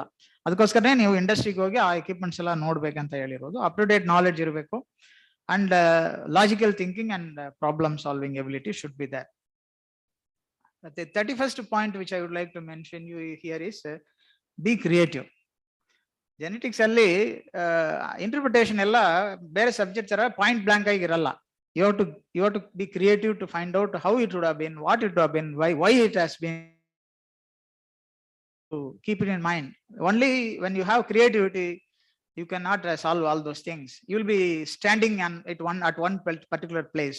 You will not be able to move further in your research. So creativity is a part of your research activity. You have to get some ideas from others, get inspirational details from others. ಒಂದು list of ಇದು material, study materials ನೀವು collect ಮಾಡಿರೋದೆಲ್ಲ ನಿಮ್ಮ ಕೈನಲ್ಲಿ ಇರಬೇಕು. ನಾನು ನೋಡಿದ್ದೀನಿ ಕೆಲವು students ಎಲ್ಲ ಕಾಲೇಜಿಗೆ, ಯೂನಿವರ್ಸಿಟೀಸ್ಗೆ ಬರುವಾಗ ನೋಟ್ಬುಕ್ ಇರೋದಿಲ್ಲ, ಪೆನ್ ಇರೋದಿಲ್ಲ.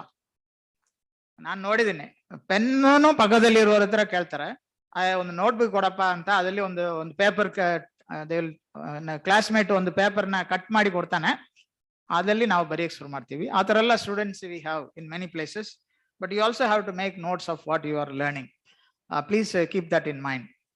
ರಿಸರ್ಚ್ ಅಂಡ್ ಕ್ವಾಂಟಿಟೇಟಿವ್ ಸ್ಕಿಲ್ಸ್ ಬಗ್ಗೆ ಹೇಳಿದೆ.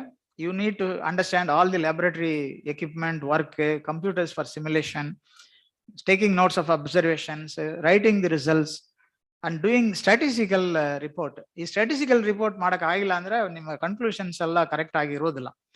The 33rd point which I would like to tell you is the investigative skills which you need to have. Identifying the problems, checking the specimens, compiling and cataloging the informations. The 34th point which I would like to mention here is analytical skills ಇರಬೇಕು. Studying the problem components, that is very important. Reasoning and justifying logically, categorizing the data. This is very important for genetics and genomics. Organizing the informations and ideas. Then projections are also very important. Then only others will understand what you are telling.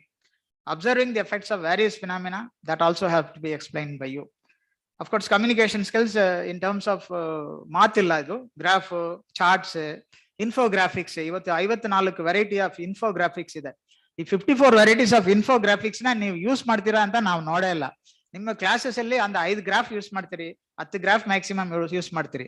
But infographics ಅಲ್ಲಿ varieties of infographics will be. ನಾಳೆ ನೀವು ಯಾವುದೋ ಒಂದು presentation ಮಾಡಬೇಕು, ಪೋಸ್ಟಿಂಗ್ಗೆ, ಓವರ್ಸೀಸ್ಗೆ presentation ಮಾಡ್ಬೇಕಂದ್ರೆ ಅವರು ನಿಮ್ಮ ಸುಮ್ಮನೆ ಬಯೋಡಾಟಾ ಇದೆ, ಇನ್ಫೋಗ್ರಾಫಿಕ್ಸ್ ಇಲ್ಲ, about your own profile infographics ಇಲ್ಲ ಅಂದ್ರೆ ತುಂಬಾ ಕಷ್ಟ ಆಗುತ್ತೆ. ಅದೆಲ್ಲ ರೆಡಿ ಮಾಡ್ಕೊಳ್ಳಿ, ಸ್ವಲ್ಪ ಕಾನ್ಸಂಟ್ರೇಟ್ ಮಾಡಿ. The 36th item, now I am coming to the subject matter.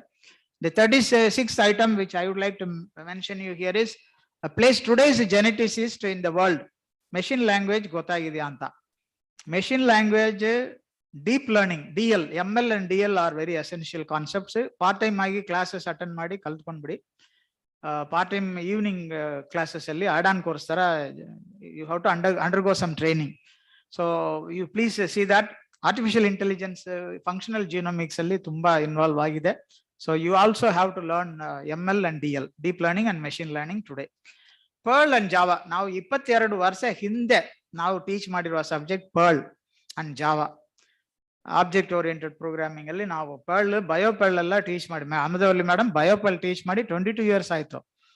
Even today they are valid for so many applications in genetics. So please understand, biopearl is a collection of Perl modules. Please use them. ನೀವು ಅದು ಗೊತ್ತಿಲ್ಲ, ನಾವು ಜಾಸ್ತಿ ಓದ್ಕೊಂಡಿಲ್ಲ ಅಂದ್ರೆ please concentrate. Evening time ನಲ್ಲಿ Perl and BioPerl understand ಮಾಡ್ಕೊಳ್ಳಿ. Lot of human genome projects ಅಲ್ಲಿ ಯೂಸ್ ಮಾಡಿರುವ opportunities. Then the next one is R. R is one of the most commonly used programming languages. R ಗೊತ್ತಿದೆಯಾ ಅಂತ ಕೇಳ್ತಾನೆ. Foreign countries ಅಲ್ಲಿ ಸುಮ್ಮನೆ ಕೆಲಸ ಕೊಡಲ್ಲ, ಕೆಲವುದೆಲ್ಲ ನಿಮ್ಮ ಹತ್ರ ನಾಲೆಡ್ಜ್ ಇದೆಯಾ, ಫಂಡಮೆಂಟಲ್ ನಾಲೆಡ್ಜ್ ಆಫ್ ಆರ್ ಇದೆಯಾ ಅಂತ ಕೇಳ್ತಾರೆ. So R core team develop ಮಾಡಿರುವ ಆರ್ ಸ್ಕ್ರಿಪ್ಟಿಂಗ್ ಲ್ಯಾಂಗ್ವೇಜಸ್, ತುಂಬಾ ಸಿಂಪಲ್ ಲ್ಯಾಂಗ್ವೇಜಸ್ ಇದಲ್ಲ. Strategically very significant applications can be done using this. Why to learn R ಅಂತ ಅಂಡರ್ಸ್ಟ್ಯಾಂಡ್ ಮಾಡ್ಕೊಳ್ಳಿ. And lot of genomics, metabolomics, proteomics research ಅಲ್ಲಿ R is a very important concept. Transcriptions ನಿಮ್ಮಲ್ಲಿ syllabus ಅಲ್ಲೇ ಟ್ರಾನ್ಸ್ಕ್ರಿಪ್ಷನ್ಸ್ ಎಲ್ಲ ಇದೆ. Please understand them. The next important item which I would like to mention here is Python. ನಾವು GIS ಅಲ್ಲಿ first introduce ಮಾಡಿರೋದು Python. GIS ಗೆ ನಾವು ಇಂಟ್ರೊಡ್ಯೂಸ್ ಮಾಡಿರೋದು. All my students were very good in GIS Python language. Now Python is used in bioinformatics also. High level language ಇದು. Interpreted general purpose programming language ಆಗಿದ್ರೂ Python is used in BioPython applications today. ನೀವು evening class ಅಲ್ಲಿ ಯಾವುದೋ ಒಂದು subject expert ಕರೆದು BioPython classes ನ conduct ಮಾಡಿ evening. ನಿಮ್ಮ ಸಬ್ಜೆಕ್ಟ್ ಜೆನೆಟಿಕ್ಸ್ ಅಂಡ್ ಜೀನೋಮಿಕ್ಸ್ ಒಳಗಡೆ ಅದು ಬಿಟ್ಟು ಆಫ್ಟರ್ ಆಫೀಸ್ ಅವರ್ಸ್ ಅಲ್ಲಿ ಈವ್ನಿಂಗ್ ಬಯೋಪೈಥನ್ ಕ್ಲಾಸಸ್ ಎಲ್ಲ ಅಟೆಂಡ್ ಮಾಡಿ. R and other things. Ability to use all the software tools. We have about 200 softwares used by genetics and genomics.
Scientist ಇದ್ದಾರೆ.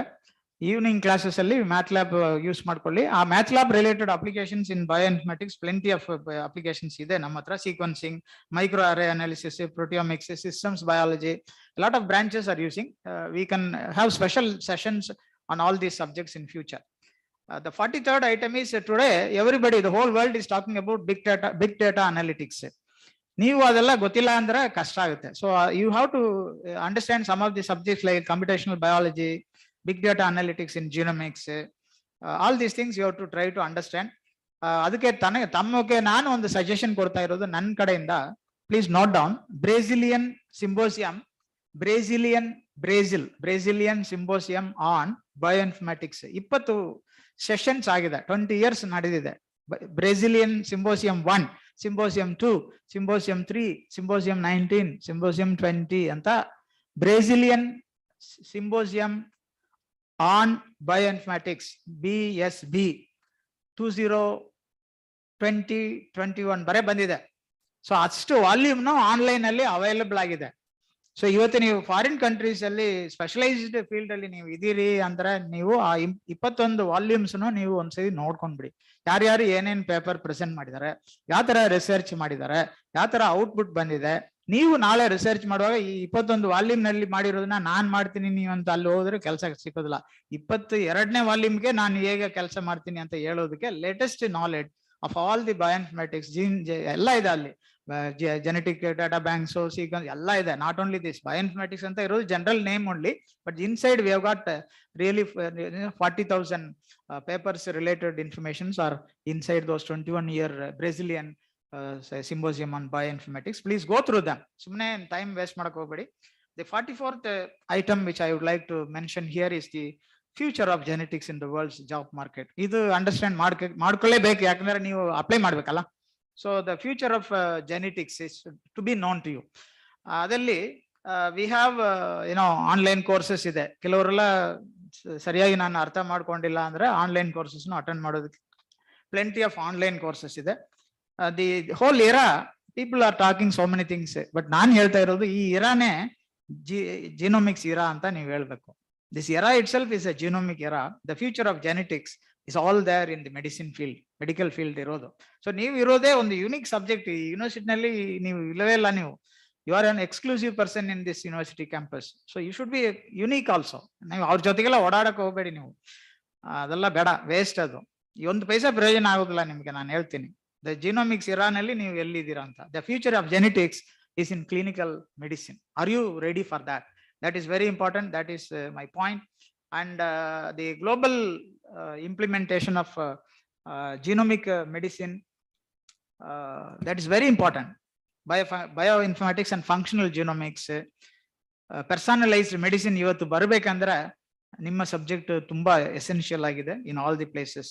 The last but one slide, increase your intellectual capacity as a geneticist.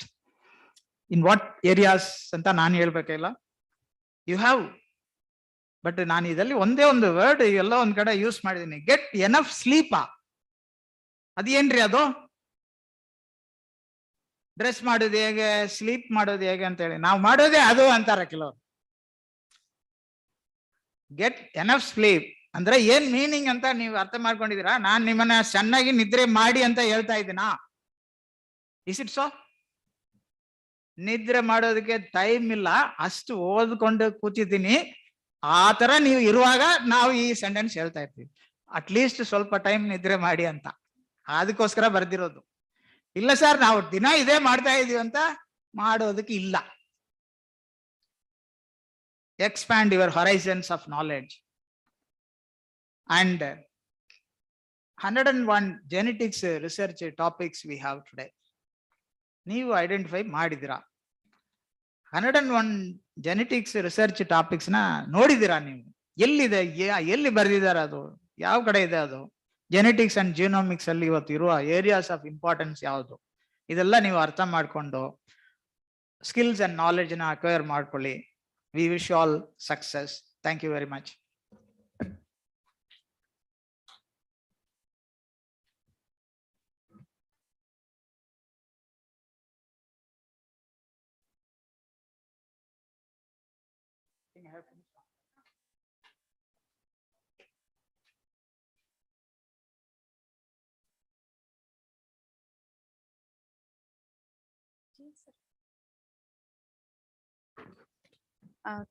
Thank you so much, sir, for enlightening us and showing us a new horizon in genetics and genomics as well as bioinformatics.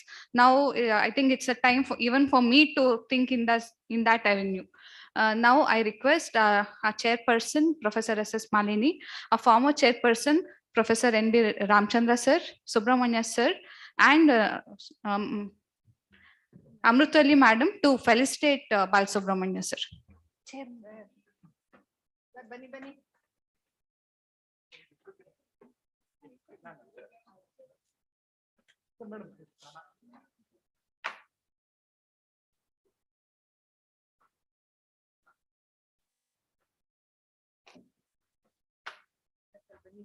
Actually, ಇವ್ರಿಗೆ ಬೇಕಷ್ಟು ಮಾಡಿದ್ದಾರೆ sir. ಬನ್ನಿ. This is a very appropriate day.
If you want to ask any question, you can.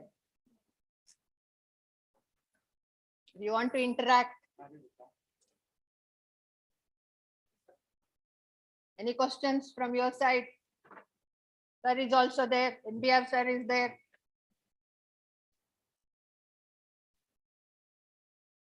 No questions. You may have a lot of things in your mind. Really, ಒಂದು zeal ಇರಬೇಕು, number one. Thirst ಇರಬೇಕು. Starving, your stomach should burn ಅಂತಾರಲ್ಲ, ಅದು ಊಟಕ್ಕಿಲ್ಲ ಅದು. People used to say that. ಆಮೇಲೆ necessity is the mother of invention ಅಂತ ಹೇಳ್ತಾರೆ. You have a necessity now to become a great scientist ಅಂತ, ಆ necessity ನಿಮ್ಮ ಮನಸ್ಸಲ್ಲಿ ಓಡಾಡ್ತಾ ಇರಬೇಕು. For which a lot of avenues are available, methodologies are available. Please have it in mind. If you have got doubts, we are ready to clarify some of them.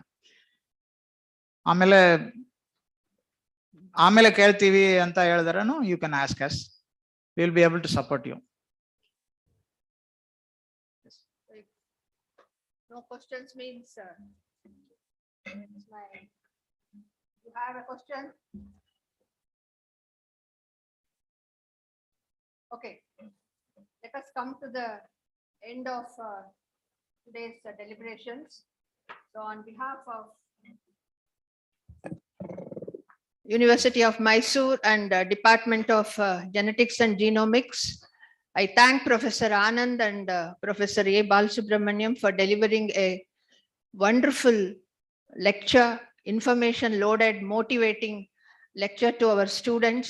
I hope all of you are going to make use of the important points with regard to skill development they have delivered.